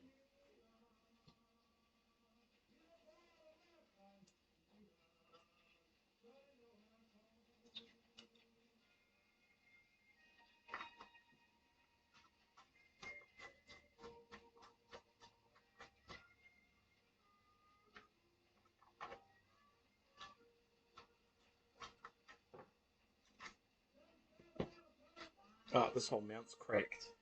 Shit. That's bad news.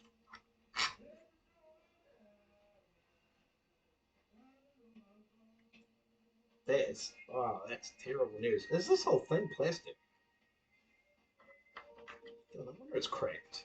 I might be able to glue it if it's plastic.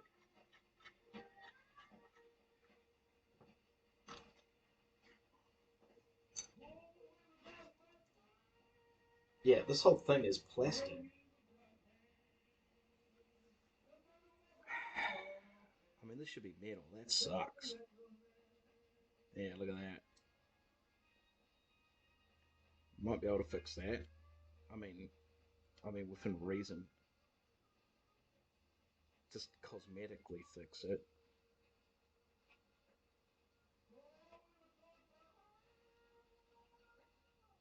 Why would you make this plastic? That's fucking. That is no foresight there on the design part. That pisses me off. Okay, we'll have to leave that apart, and we have to take the other one off because we can't let it sit in CRC.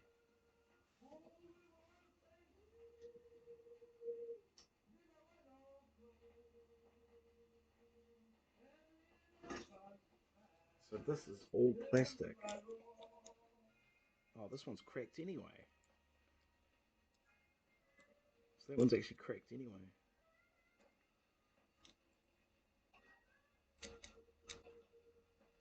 Huh. Okay. Damn. I mean, it's still functional without this quick release, but you kind of want it though because it's a cool function. I wonder if you can get a metal version of it that we can pop on. Hmm. Kind of sucks. That's disappointing news. I'm going to put these puppies in a different jar.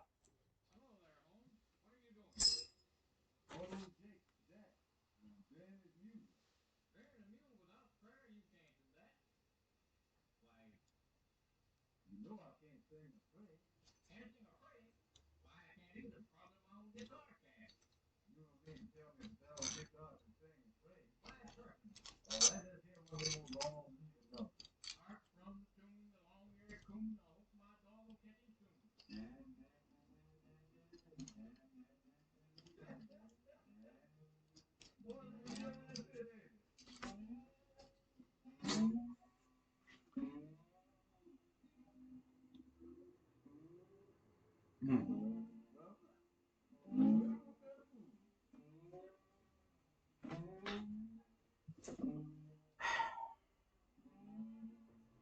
It's a really cool design, but that sucks that they did it in plastic. That really sucks.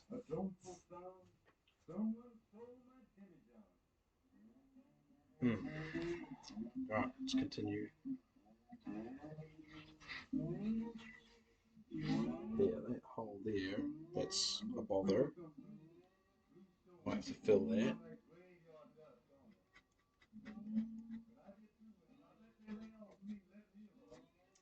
And what's the other side like?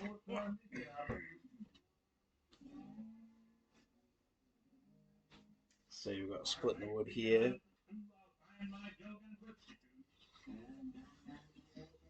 So yeah, a little bit of wood repair there. That's I've got the stuff, so we should be all right. I might mix it with a little bit of glue though, because it's a bit soft. It doesn't seem to set very hard. All right, let's get these off. It's just the 10 million of them.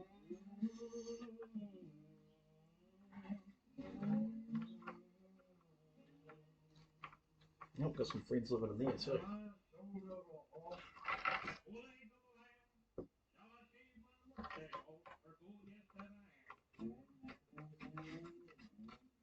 Hey, as long as they're not catapos.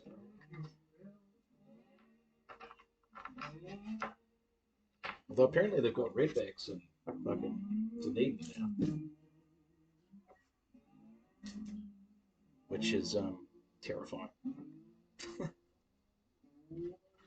Yes, you do that. Somebody would say, I can't hold either, but I sure know how to catch a jack and jill. And I'll tell you this, Travis.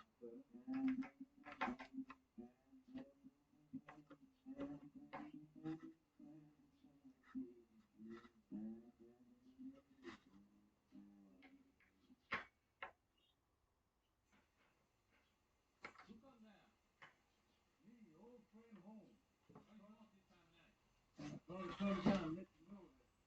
Just a reminder, you know, you now go back down there and see about that news that we heard. But let's go on down and bring your deals down again right down there. All right.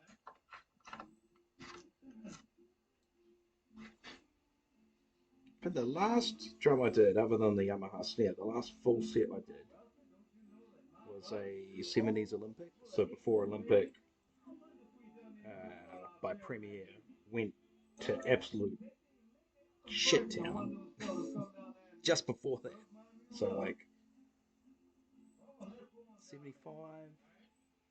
So still had like very solid Premiere style hardware on it, and just really, it was a cool kit. It was really cool.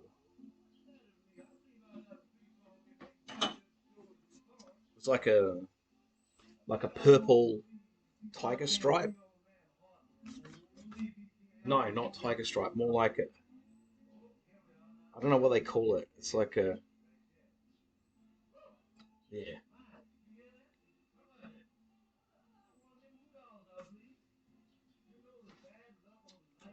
That was shell. It was a full. It was a full kit. So I had snare, full tom kick, had the lot. But no, I don't think it had cymbals. And I sold it as a shell set. Yeah, so it didn't have hardware or cymbals. Just kick pedal. Did it have a kick pedal? No, it had snare and snare stand and a hi hat stand, but that was it. The hi hat stand was really robust too, surprisingly.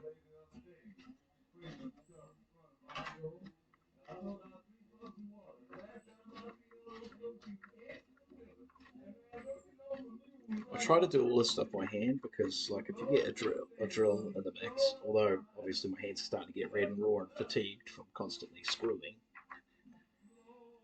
That's what she said. No, stop. Um,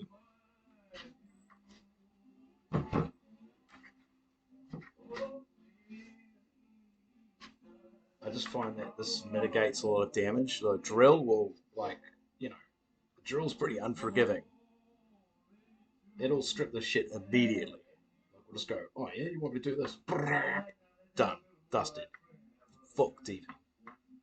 Then you got to use your drill to drill the head off of the screw to get the bloody thing off. It's not worth it. Just do it by hand.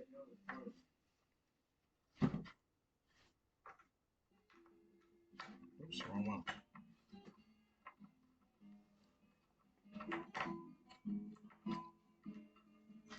Cherry Bowl Blues.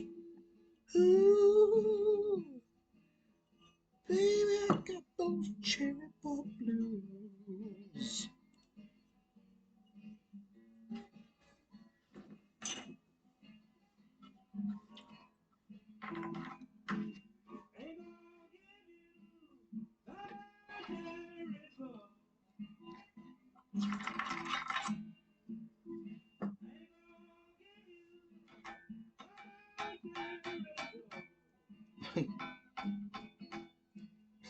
What? What? What is this? Oh, that needs gluing. Yeah, I'm lucky that's not split. Why is it got a beautiful ring?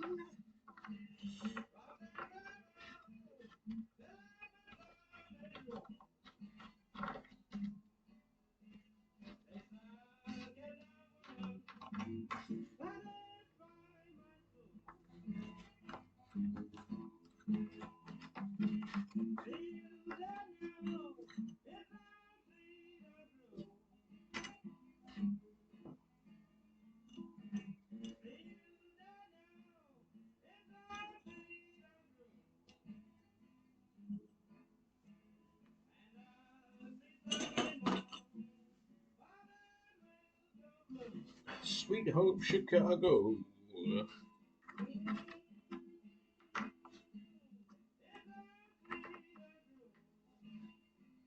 Mm.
Oh, no, you don't.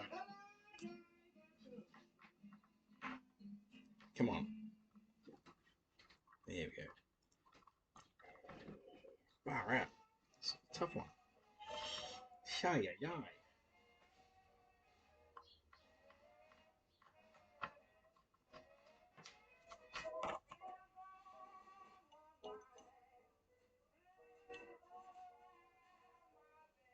Graveyard Dream Blues.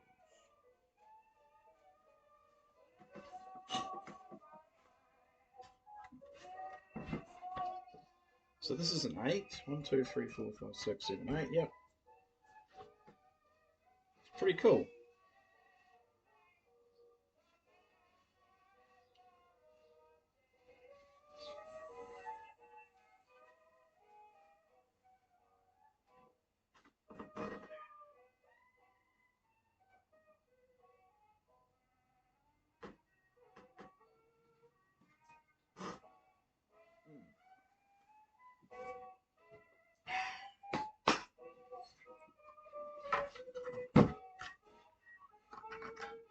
That's a nasty scratch.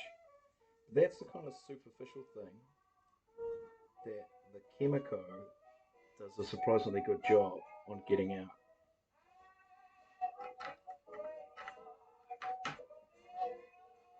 Okay.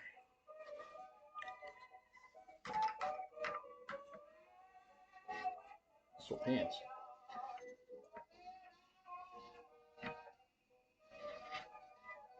Mm. Oh, bloody tightening, aren't I? Hang on.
Nope.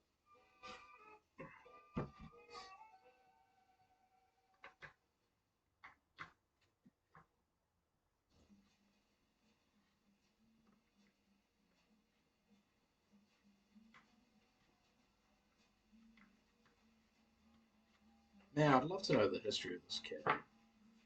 So, somebody's picked it up as a donor kit. What did they fix?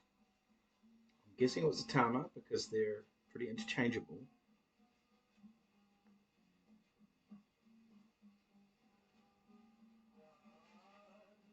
But how did we get to there? You know? Like, was the history of this? I'm guessing this saw the 80s. Definitely saw the 80s. So I'm guessing it saw maybe the 70s as well. So what was its journey? This ancient relic. Not that ancient. This is potentially the least ancient I've done, actually.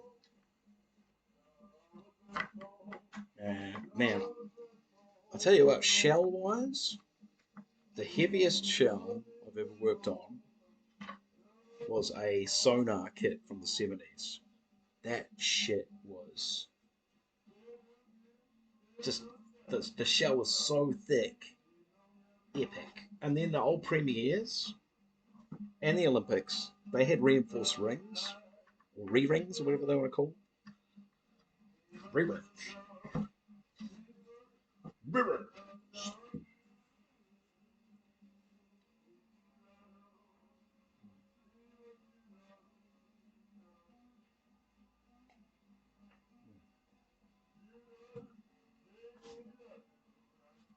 That coffee was way too sweet.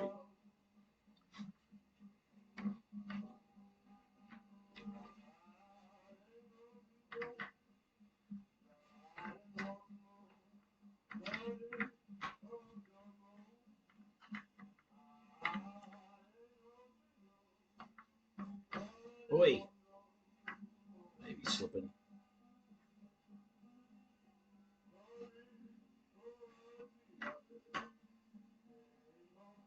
Yeah, come on. Yeah.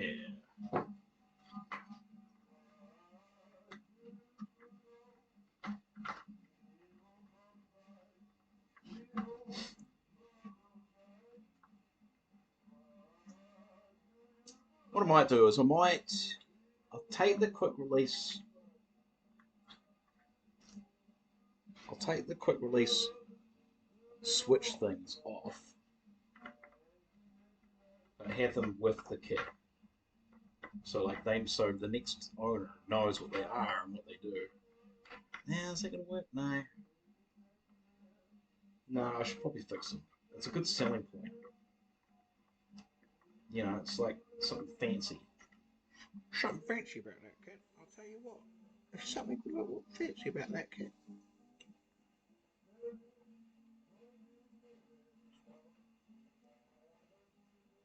That's Yeah, that's a little bit rusty. That's a good one. So that one I'm gonna have to take apart for sure. Yeah. Yeah.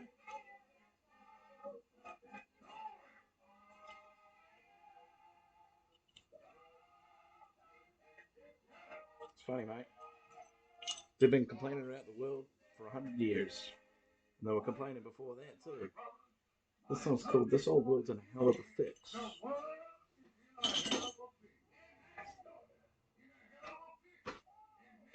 Ah, anything really changed?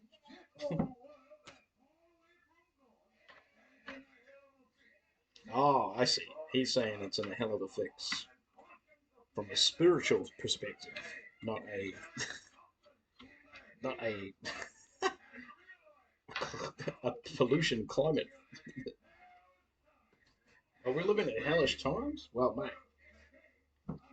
1920s, it's post World War One, pre World War Two. It's about to get a heck of a lot worse.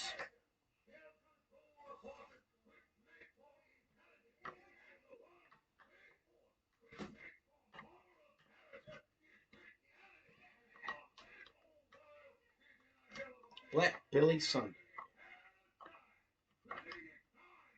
Yeah.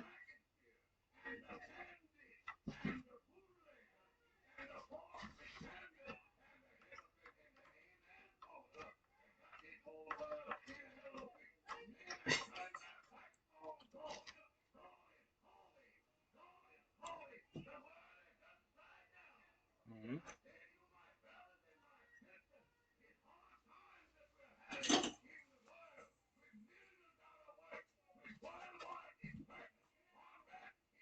Oh, true. Yeah, that's right. The Great Depression. That was really bad.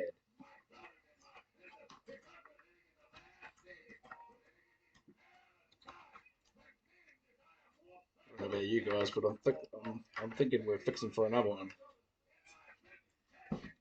It's assuming World War III doesn't happen, which it probably will at this stage. Yeah, yeah, come on.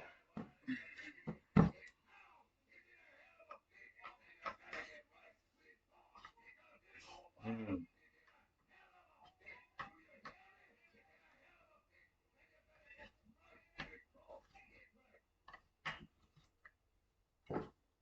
Get right.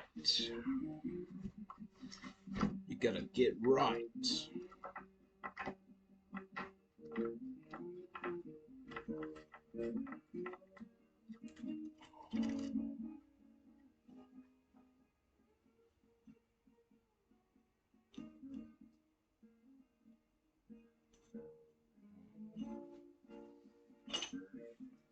Floor Tom lugs are a bit rougher than the rest of the kit. I suspect it's because it was burgled from first. It's been sitting open a lot longer. Although the inside's pretty clean. Yeah, I don't know.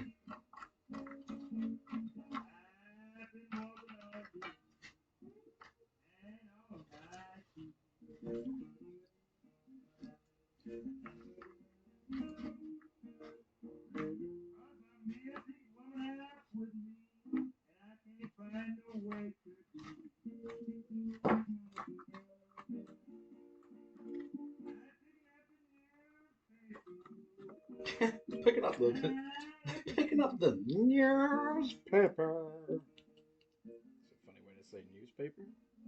The newspaper. Indeed.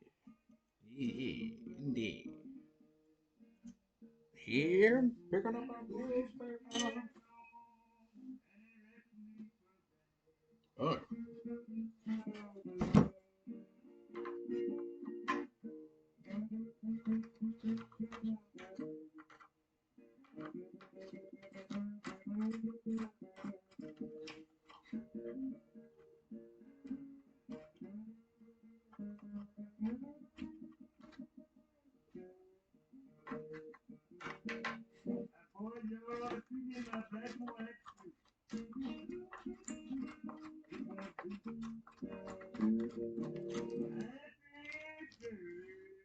it's got the no job blues. Holy shit, I can relate to that.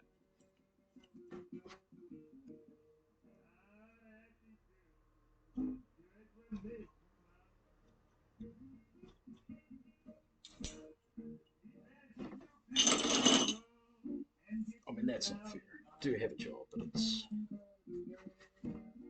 What ain't this? Although I wish it was.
Might as well just loosen all these.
Oh,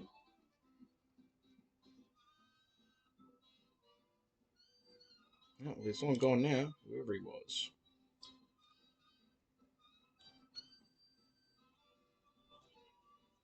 Hopefully not setting up in my car in the garage.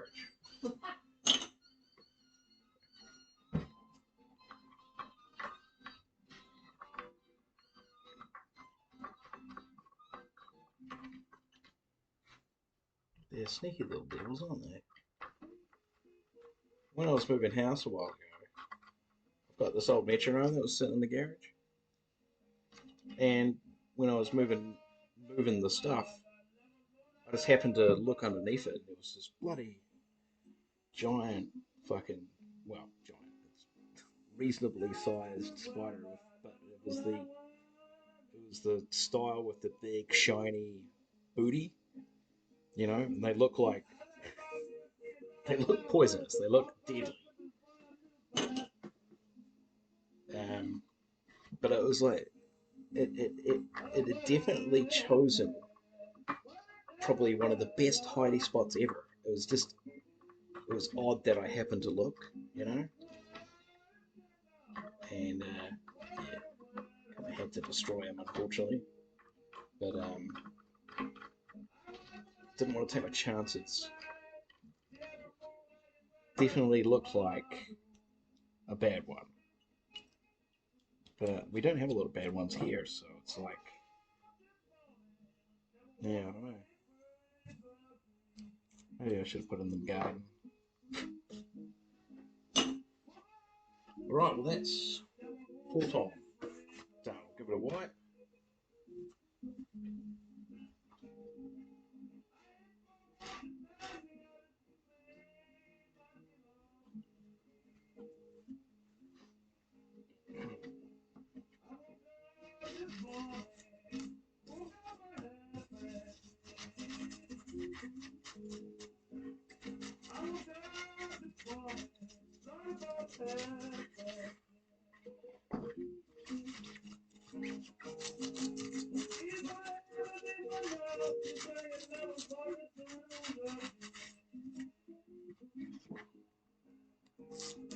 Ooh, original plastic.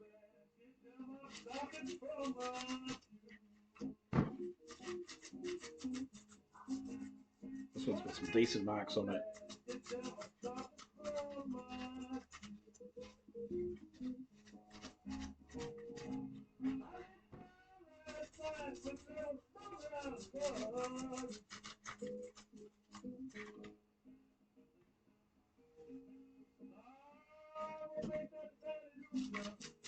Ooh, that's a nasty ding on the label there for some reason. Why? It's like the label saved the shell from the nasty thing.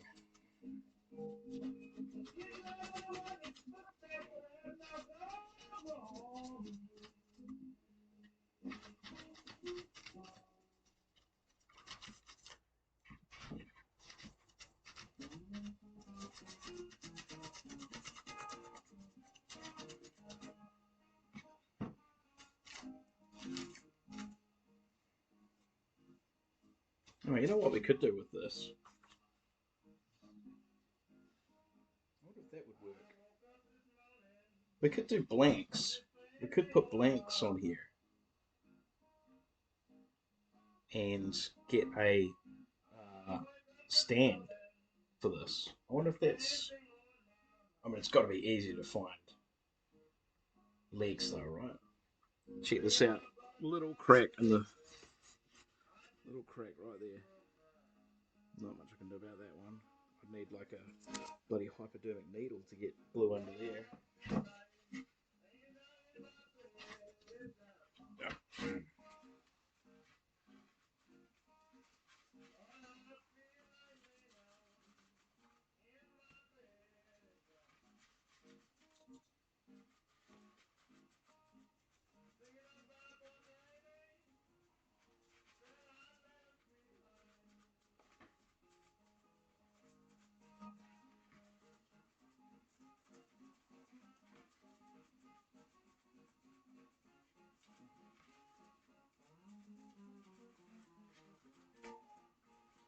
This will get finished though. Such a cool color. The way it bounces light is it gives it like this really cool depth. Makes it look like really metallic.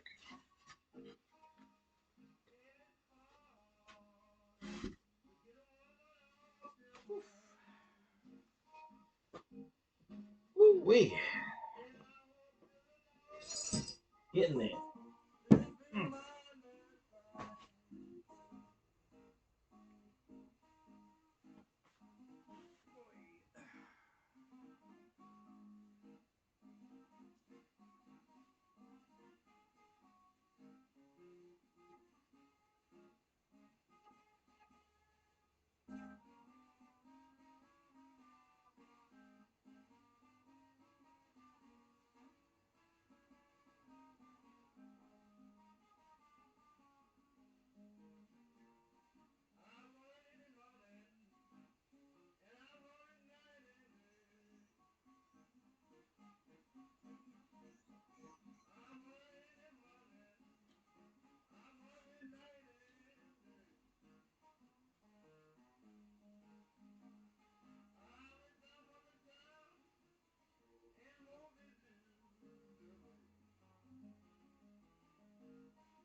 Yo, yo, yo, yo. Right, onto the kick drum. The big and blue. Hi, all. Some weight to it.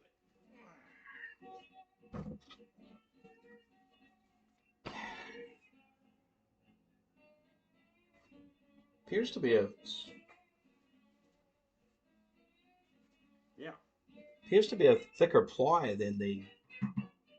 And there's a ladybird in it. It appears to be a thicker ply than the other one. Let's bring this up a little bit.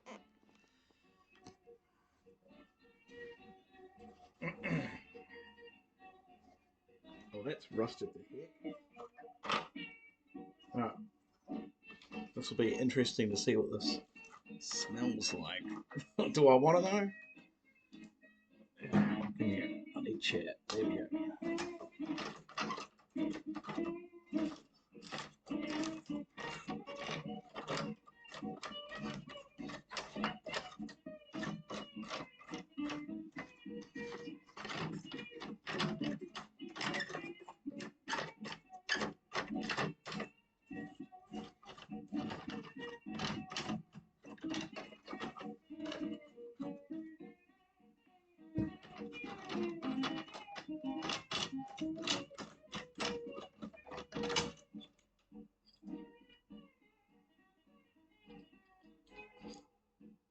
Huh.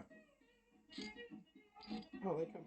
Oh, that's interesting. So these are actually, they're not one piece like that. Normally they're just one piece like that. This is actually two pieces. So technically, if you couldn't find this, you could replace it with probably a stock standard one,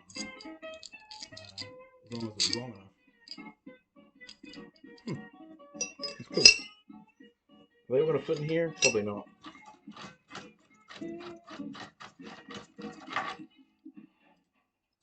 How very rusty, unfortunately. They're spinning nicely though. Whoa, it's got some spideys on it for sure.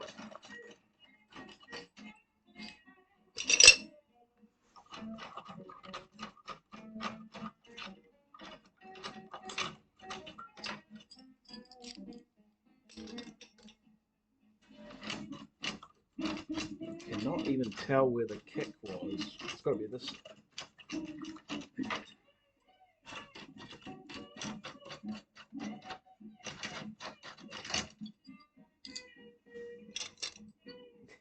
Yeah, that's. I don't think they're all going to fit, unfortunately.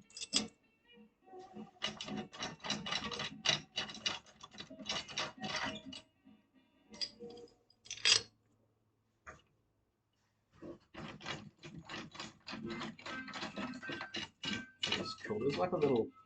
Okay, that's rusted. Damn. It's like a little symbol on the end of it. Like it looks like a Z, but it's probably an N. Blue sound.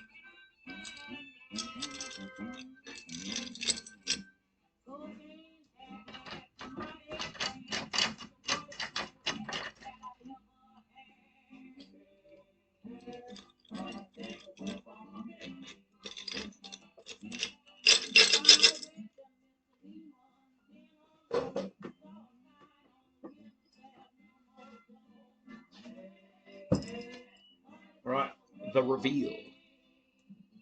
Ugh.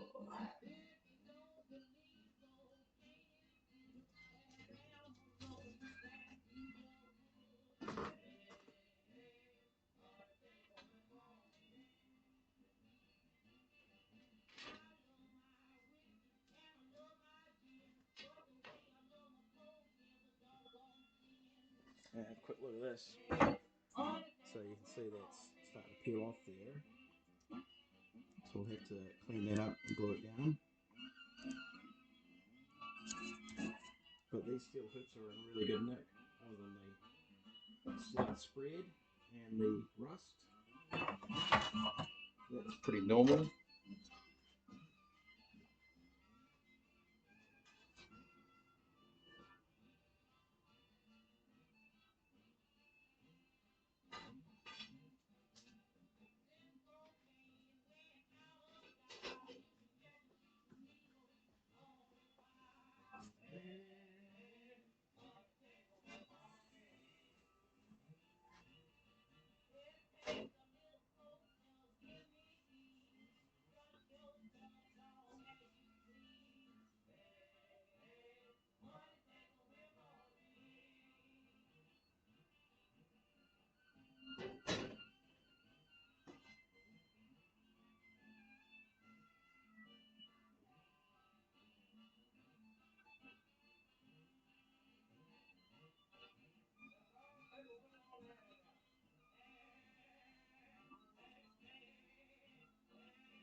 I've got some crusty old pillows that somebody's thrown in here. Well, when I say old, I mean brand spanking new, because look, there's a bloody tag on here from the okay. So we've got pillows from the Salvation Army. I wonder if this drum kit was picked up from there as well. This little ladybird here. He's oh, whoops, and he's gone. Well, he's very dead. In Rolliston. Okay, that's what are the pillows actually like though? Well,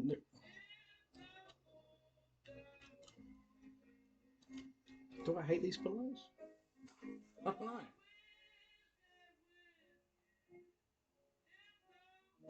Here's another one. This was $5 apparently. I don't know why that one's worth more.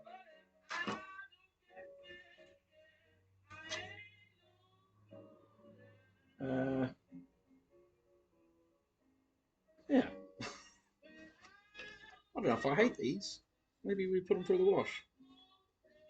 Just check out and see how many spiders live in them, if any. Well, that's polyester for sure. This one here, on the other hand, doesn't feel like polyester. Anyway,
all right, we're going to blast that through the wash.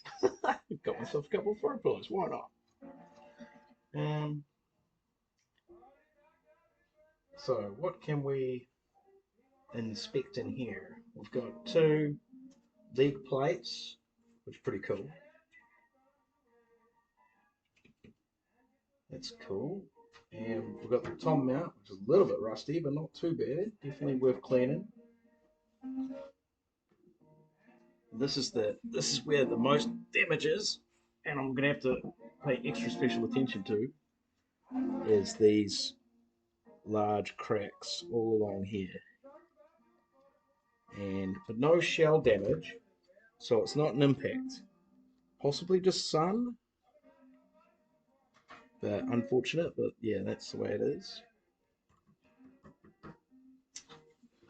We'll get this other hoop off. And let's get this out.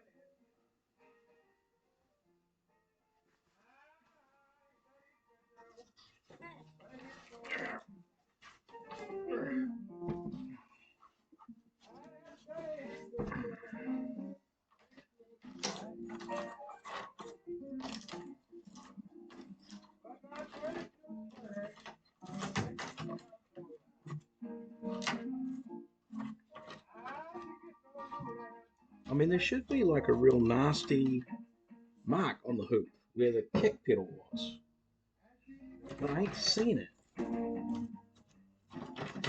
which is really confusing.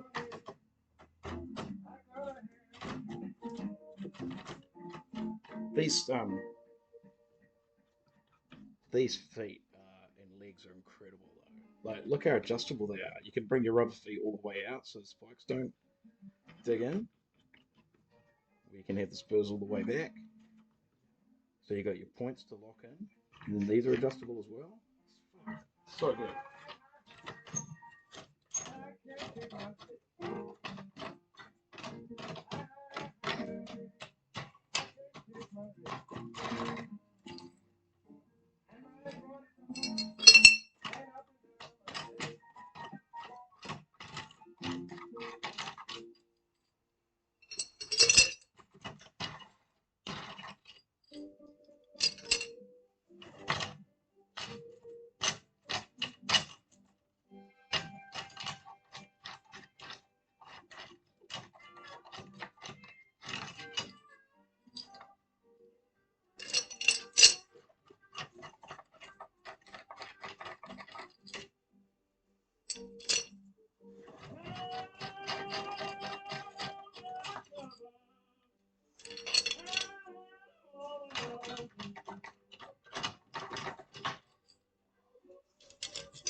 Ugh, there's a lot of spideys on that one.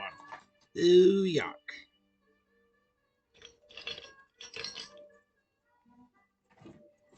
Oh, and this one. Extra dose. Oh, it's really rusty.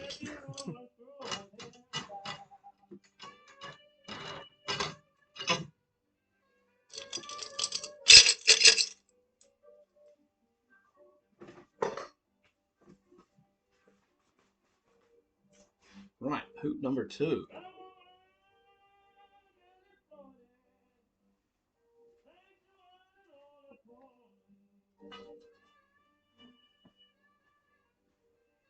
Definitely the rustier of the two.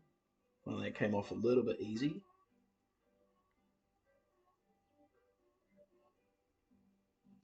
Okay.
Definitely sitting this way out, wasn't it?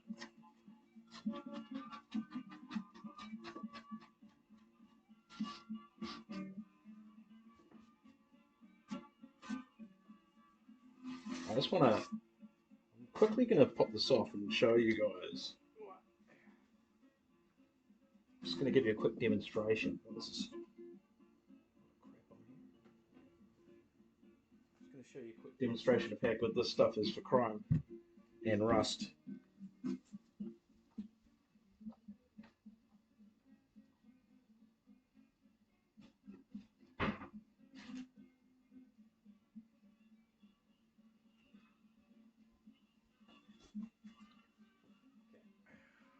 this hoop here.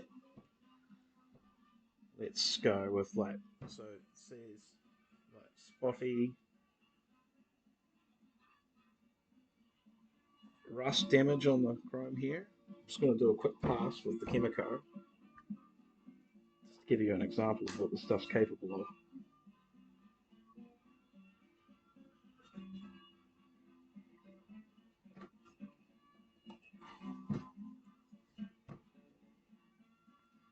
So you just kind of put it on like that.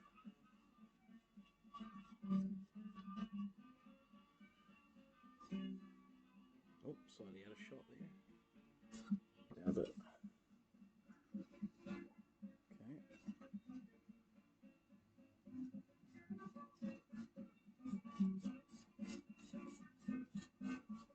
So we'll just do this small section here, so you can see the rust spots on there. Right. And then you just dig in a little bit. Not too heavy though, because you will scratch. Just going backwards and forwards like this.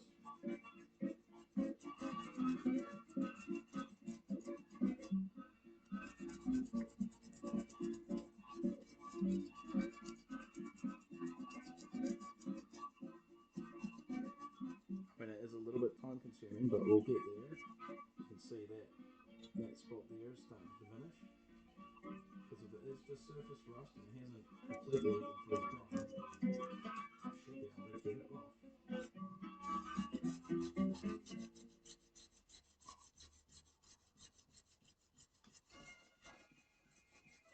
And because this is all steel and plastic, we can actually rinse it.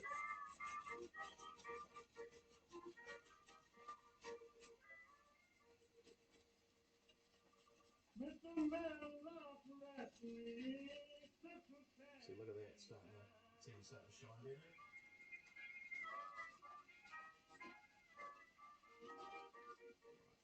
Right, the chrome appears to be fairly robust, so I'm giving it a little bit more pressure. Starting to foam up a little bit. Probably should be wearing gloves.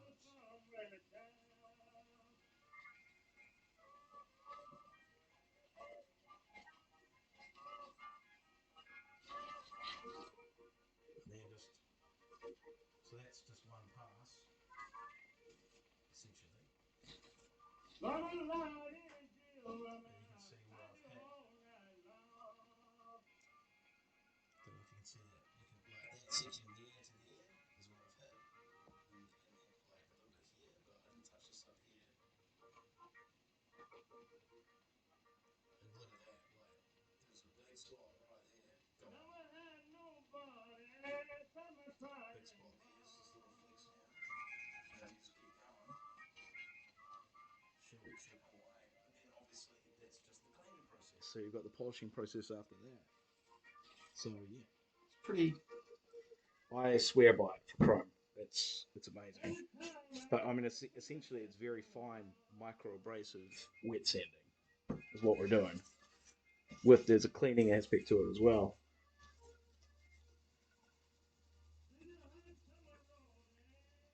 But I'll do the shells like that as well. The plastic on the shells. Just have to make sure I don't get too much moisture on the wood, and then we'll be hitting it with a silicon protector restorer, and then it will be like blinding us so good. Right, I'll get that rinsed off.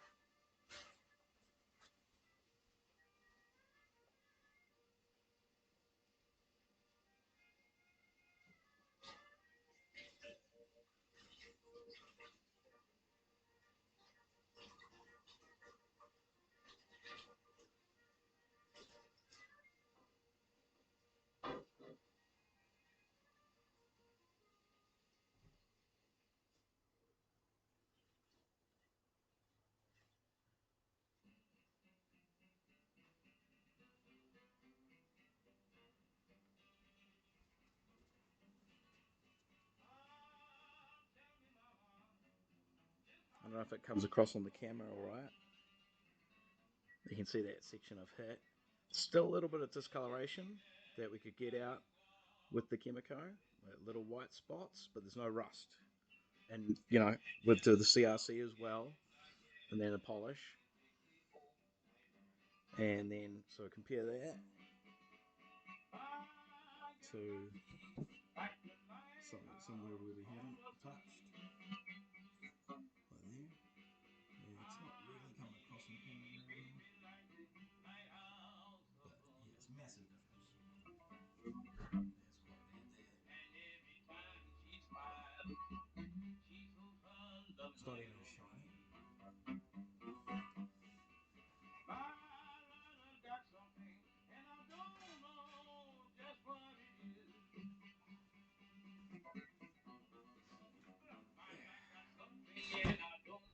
Right, let's get these legs off.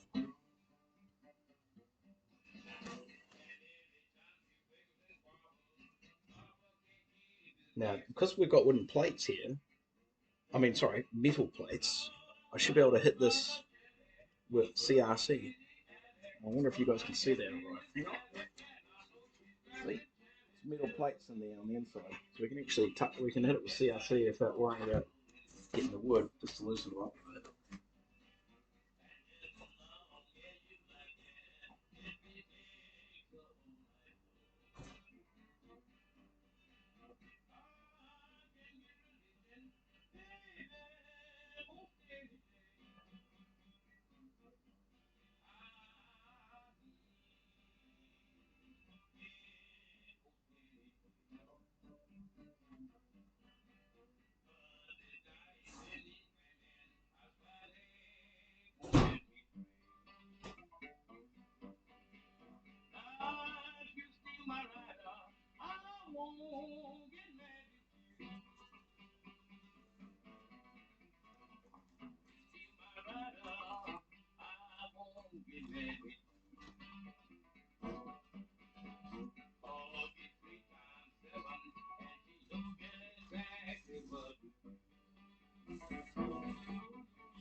Should be able to get the mount off first.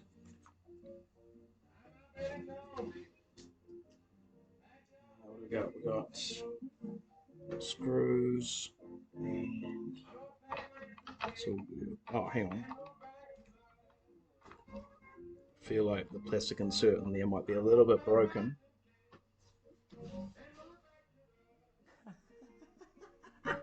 Wait till I get this mount off and show you guys what it's called. Oh my gosh. Oh yeah, that moves pretty easy.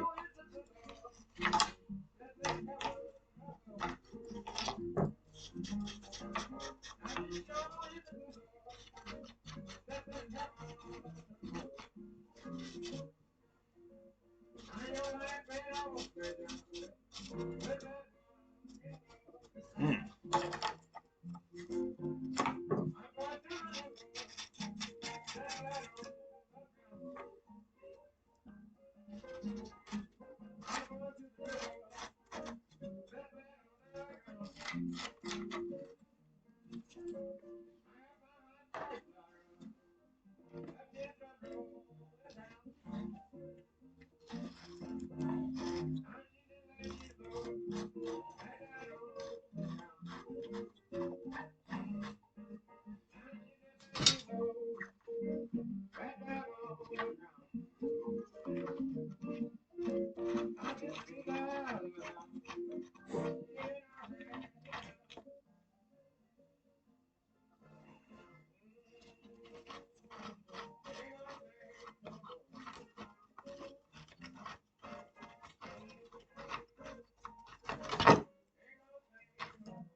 Yeah, look at this. Look at what this is called.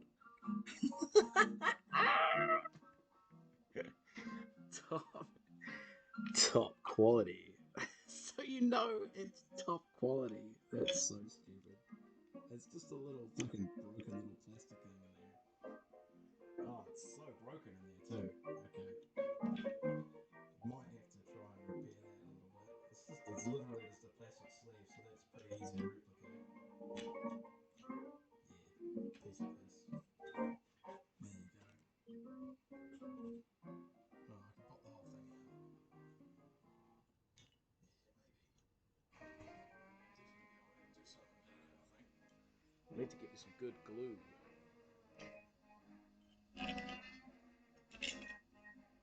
And we'll put this back together with the plate. Top quality. You know it's top quality because it says it on the box.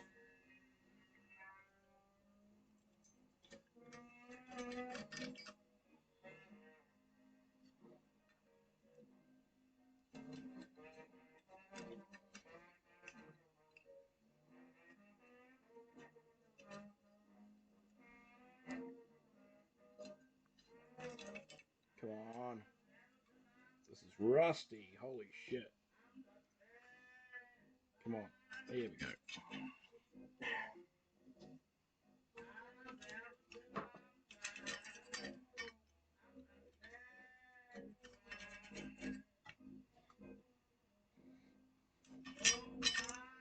No, you don't. So the cool thing about the kick is like once it's repaired and thoroughly cleaned, is we'll be able to put this straight back together, and then we won't have to touch it again because it's like there's nothing on it that needs addressing really. Because we've got the heads. We'll put the old heads back on. They seem like they've got a lot of life left in them, and they're like branded and they look cool and vintage. So why would we take them away?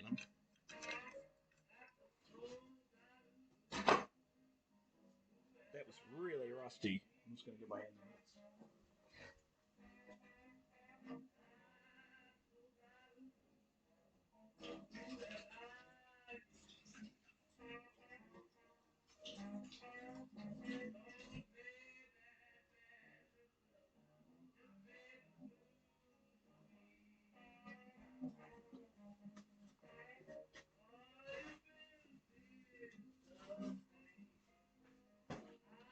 Right, let's get this one of these chunky legs off.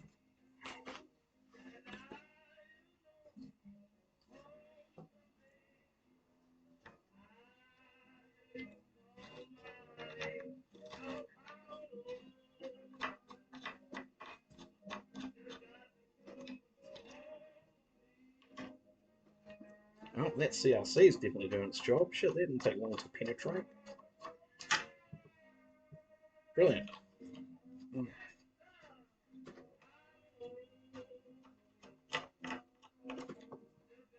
Now, I really appreciate the simple design on these legs. These are robust.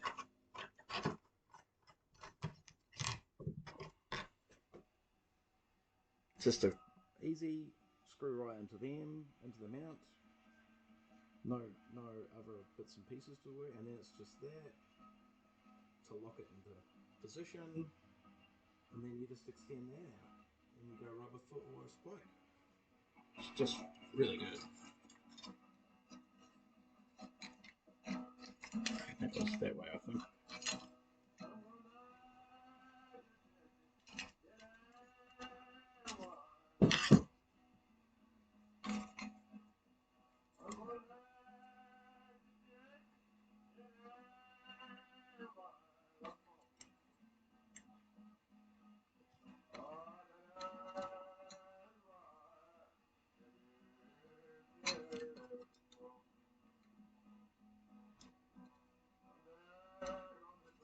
The other cool thing about that silicon trick I do is that like when you've got like a shell that's really aged and faded, it it will bring out the color.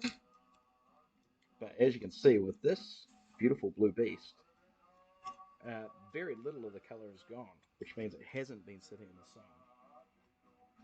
Which is excellent news for for us, because when we do show it up, it's going to look even more brilliant than this blue already. It's a big old leg into the bucket. Next leg.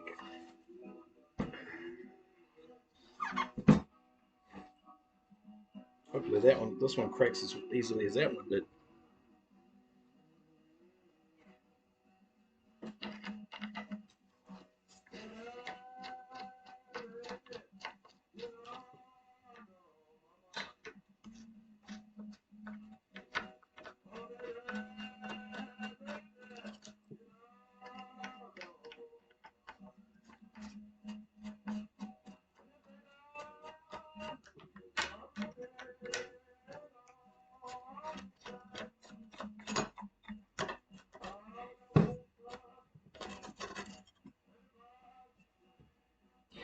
Oh.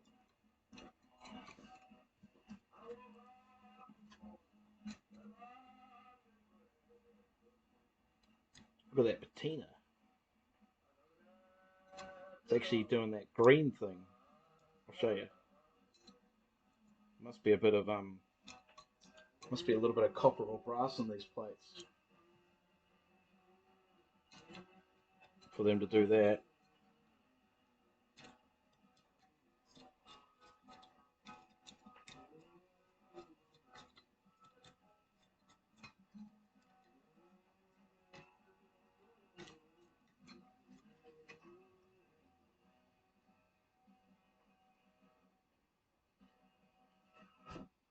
So that's, is my camera like really foggy? What's going on there? Too much sun right here, I think. Sort out some of that brightness.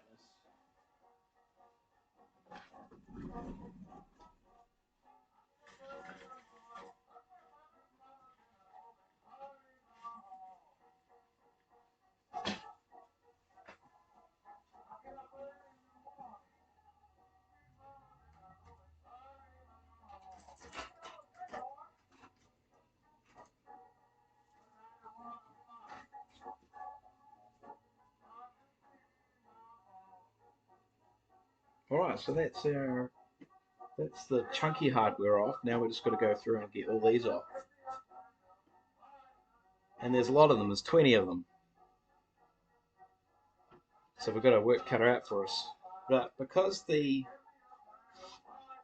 drum was sealed essentially from, apart from the tom mount hole, that's the only way that moisture was able to get in. And I can tell you right now, moisture has definitely gotten in. I don't know, like maybe this Zola coating did its job and it saved this shell because it is not water damaged. But these washers and screws are rusted shit. So let's get those off. Yeah, and alright, so that came off pretty easy. Yep, so did that one. So potentially being closed all those years has saved it somewhat.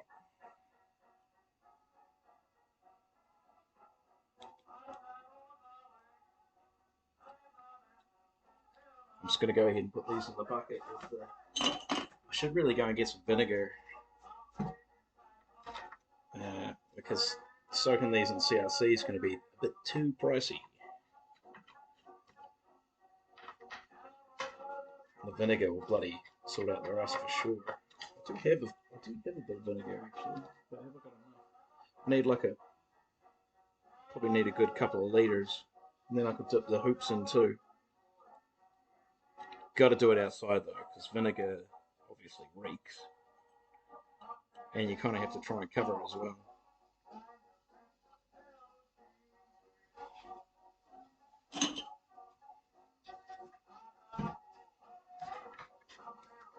But the CRC step for me is more about getting the rust to start to die, essentially. Then you're further protecting it.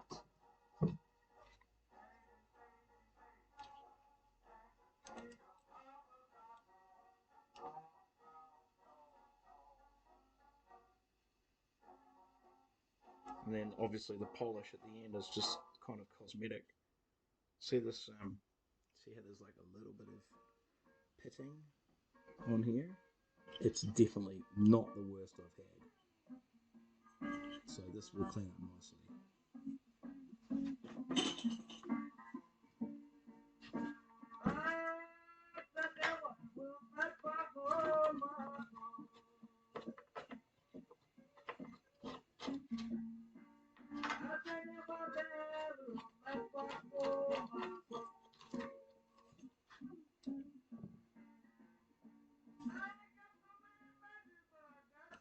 It's times like these I wish I had a 3D printer, because then I could just model up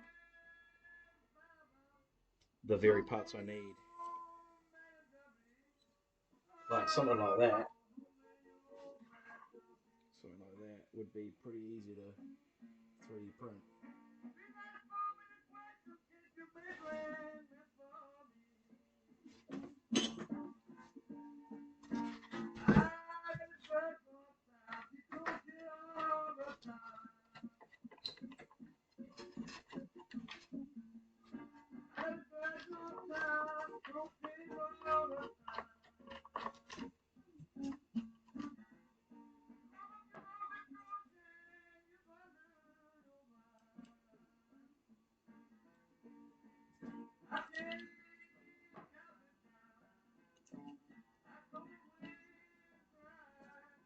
Whew, we're almost there for the strip down.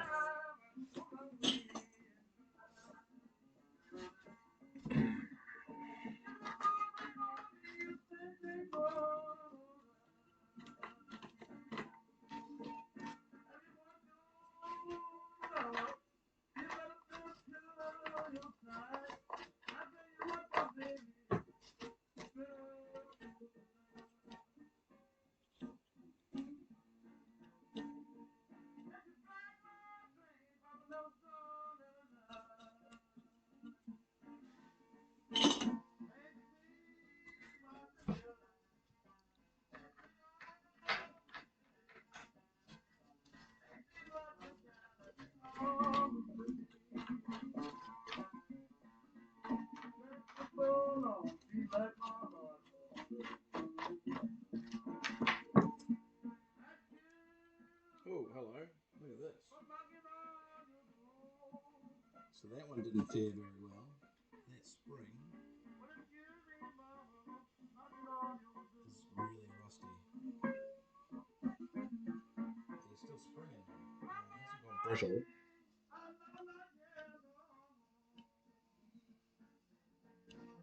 I just love the idea of like, I've given this drum kit could have ended up on the fire. A lot of people would say, that's where it belongs. But I've potentially given it another 20 to 30 years of life just by going through it and doing this.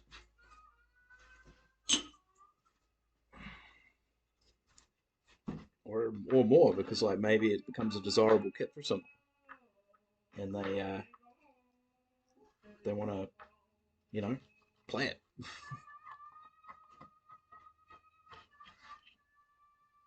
If it sounds all right and it's functional.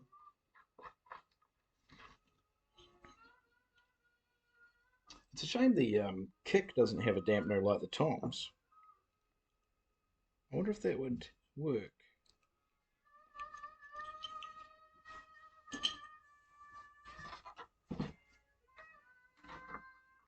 Okay, this is a little bit rusty, this one. Yeah. Still cracked it.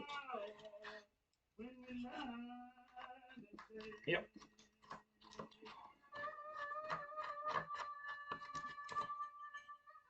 And so it's fine. Just the outside got hammered. Interesting. It's kind of like washers are so cheap.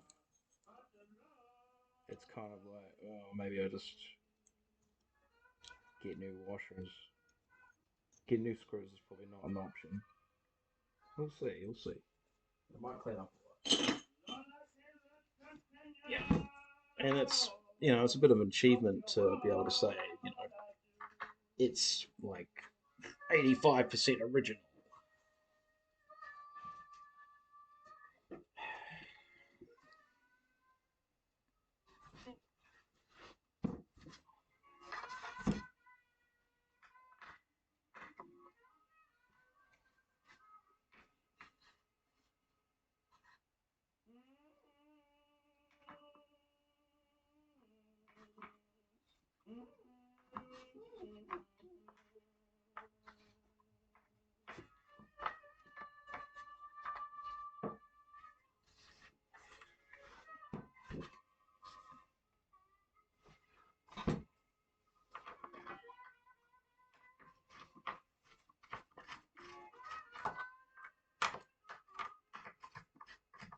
Oh, what's going on here? There we go. Ugh. It's real bad.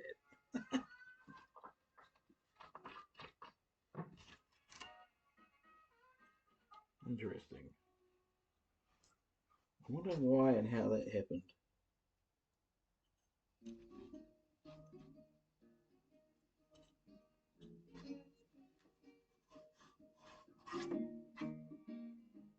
So, right, that's one side. Let's do the other.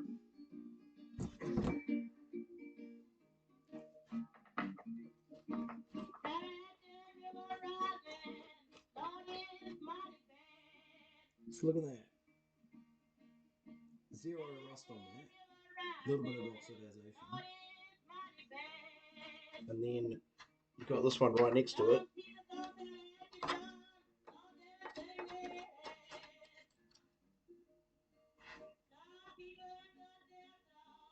Hey? What's going on? Rust? Just pick and choose where you want to be? That scares me. I got what I would consider a very nice car sitting in the garage. And I'd hate to think that somewhere in there, even though it's garaged, even though it's perfectly clean, even though it's dry as in there, that there's some little creepy little rust creeping away at some section of it that I don't know and can't see.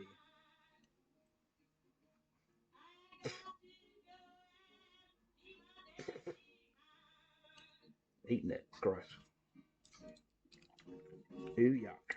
Ugh.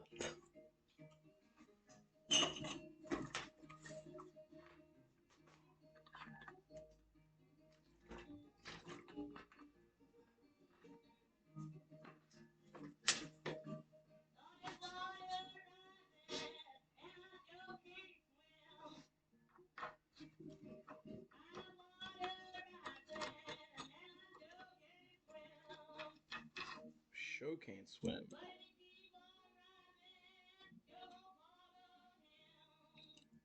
Not the Tallahatchie again. How many songs are there about the Tallahatchie? I mean, there's more than two, right? That's already a lot of songs about the Tallahatchie.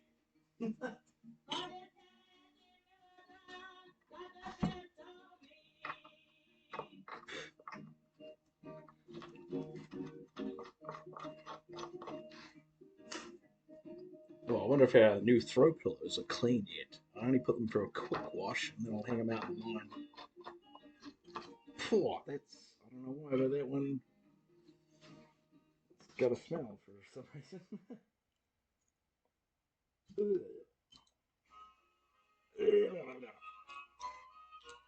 Gross.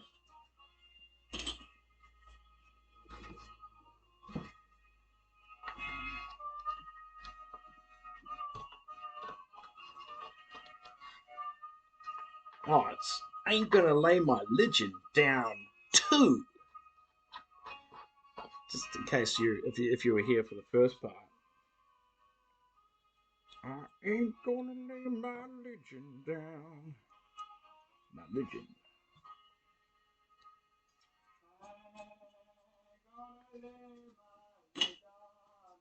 So I'm thinking I will actually, after this is done, I'm gonna jump on my bike Go down to the shops, get me some milk and water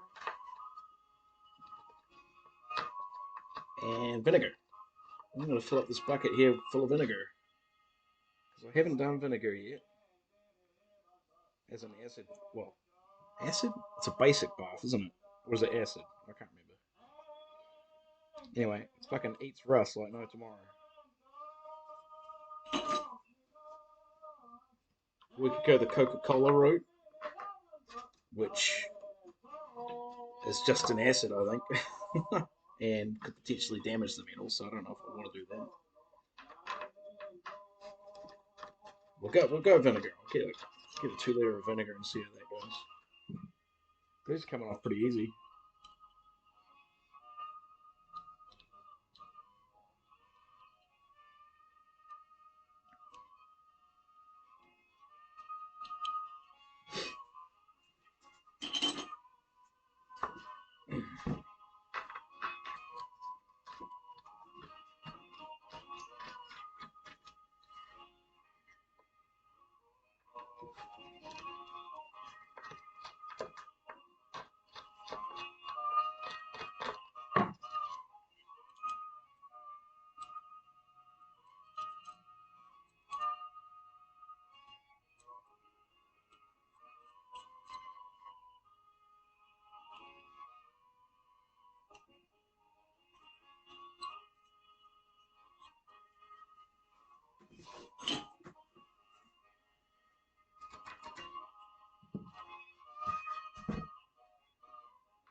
Yeah, I've been looking for a project for a long time. I mean, the last one I did was, I think it was that banjo mandolin. Uh, and that was like a bit of a failure actually, because I couldn't find the right size skin and the skin's torn. And I made a bridge out of wood when I should have actually used bone. But other than that, it's pretty clean. It's fairly complete. But playability, not there. So, yeah, a little bit of a fail. But I mean, I'm pretty good at doing the drums because I know the drums kind of quite well, I guess you'd say. And the Hofner, well, I can take credit for cleaning it up, getting it to the point that it's at, but I can't take credit for fixing it because I outsourced that to a professional luthier. Because that's kind of a little bit beyond my skill set. But fortunately, there was nothing wrong with the neck, and it was all pretty solid. The pickups, I would have destroyed, to be honest. Like, so I'm glad I outsourced that. I had to dig them out of a weird clay as it was. You know, that guitar is 1957, so it's pretty old. Not only that, but it's only one. It's one of 50 prototypes ever made, which is kind of stunning. Can't believe it's here in this country. So weird that it's here. Like, who brought it here? What's its history? We'll never know. Okay, at least if this ever got a new life, there's a recorded history from now on.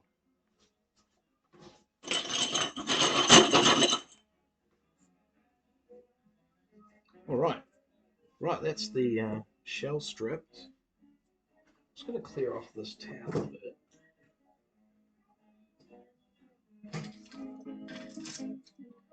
Because it's carbon and crap. Give this a bit of a shake outside.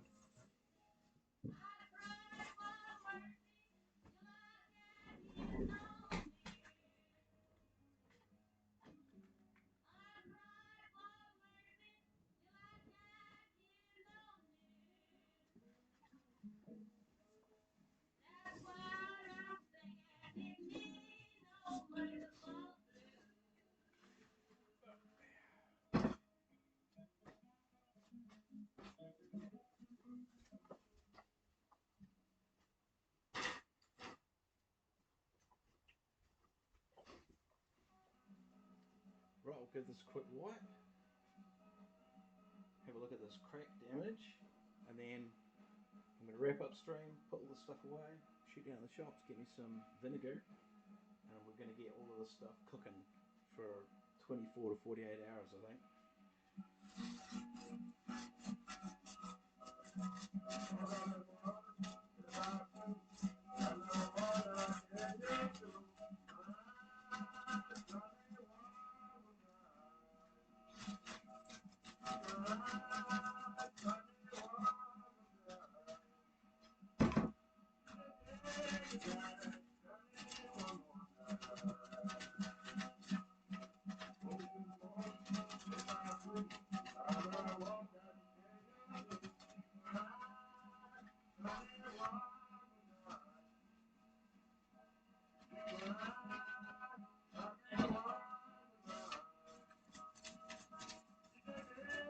Oh, a couple of spider nests there. Gross.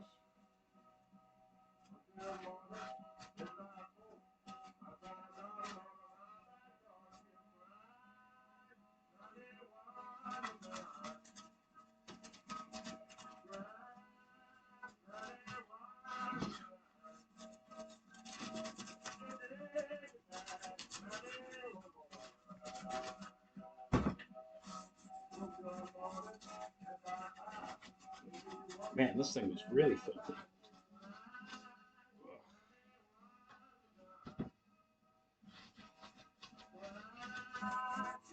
Okay, now that I've got the hardware off, I'm not too upset about the cracking.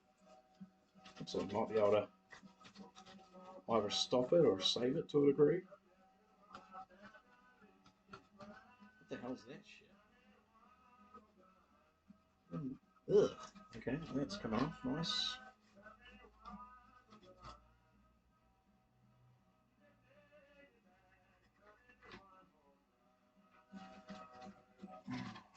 Might just do one more pass.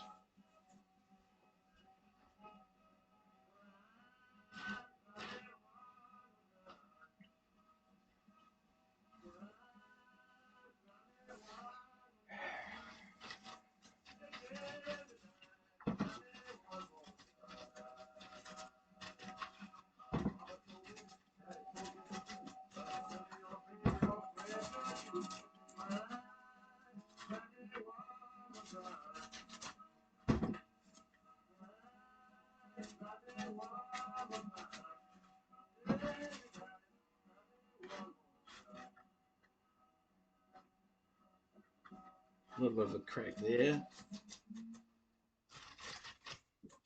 Not too bad.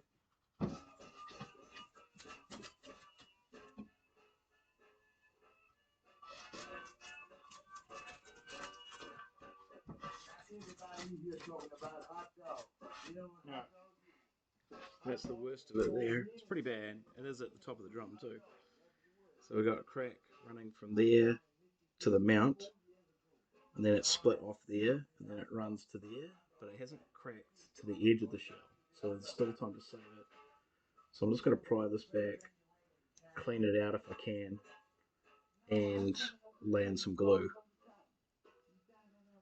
And then the crack also runs this way, and that goes all the way to there through a mount. So that's not great. And then there's a little one here, which I don't think we'll have to do anything about. And then a few more healing cracks right next to the mount. But once again, I'm just going to lift it up a little bit, clean it out, chuck some glue under there, clamp it. This one here is probably the worst. It's really bulging. Because I have to take it that way, I think. Mm-hmm. So I don't think I'm going to be able to get it to not have a crack at it, you know, like seamless or whatever. There's probably a way to do it though. To be fair, I'm certainly not going to be doing a rewrap because I'm in love with the color. So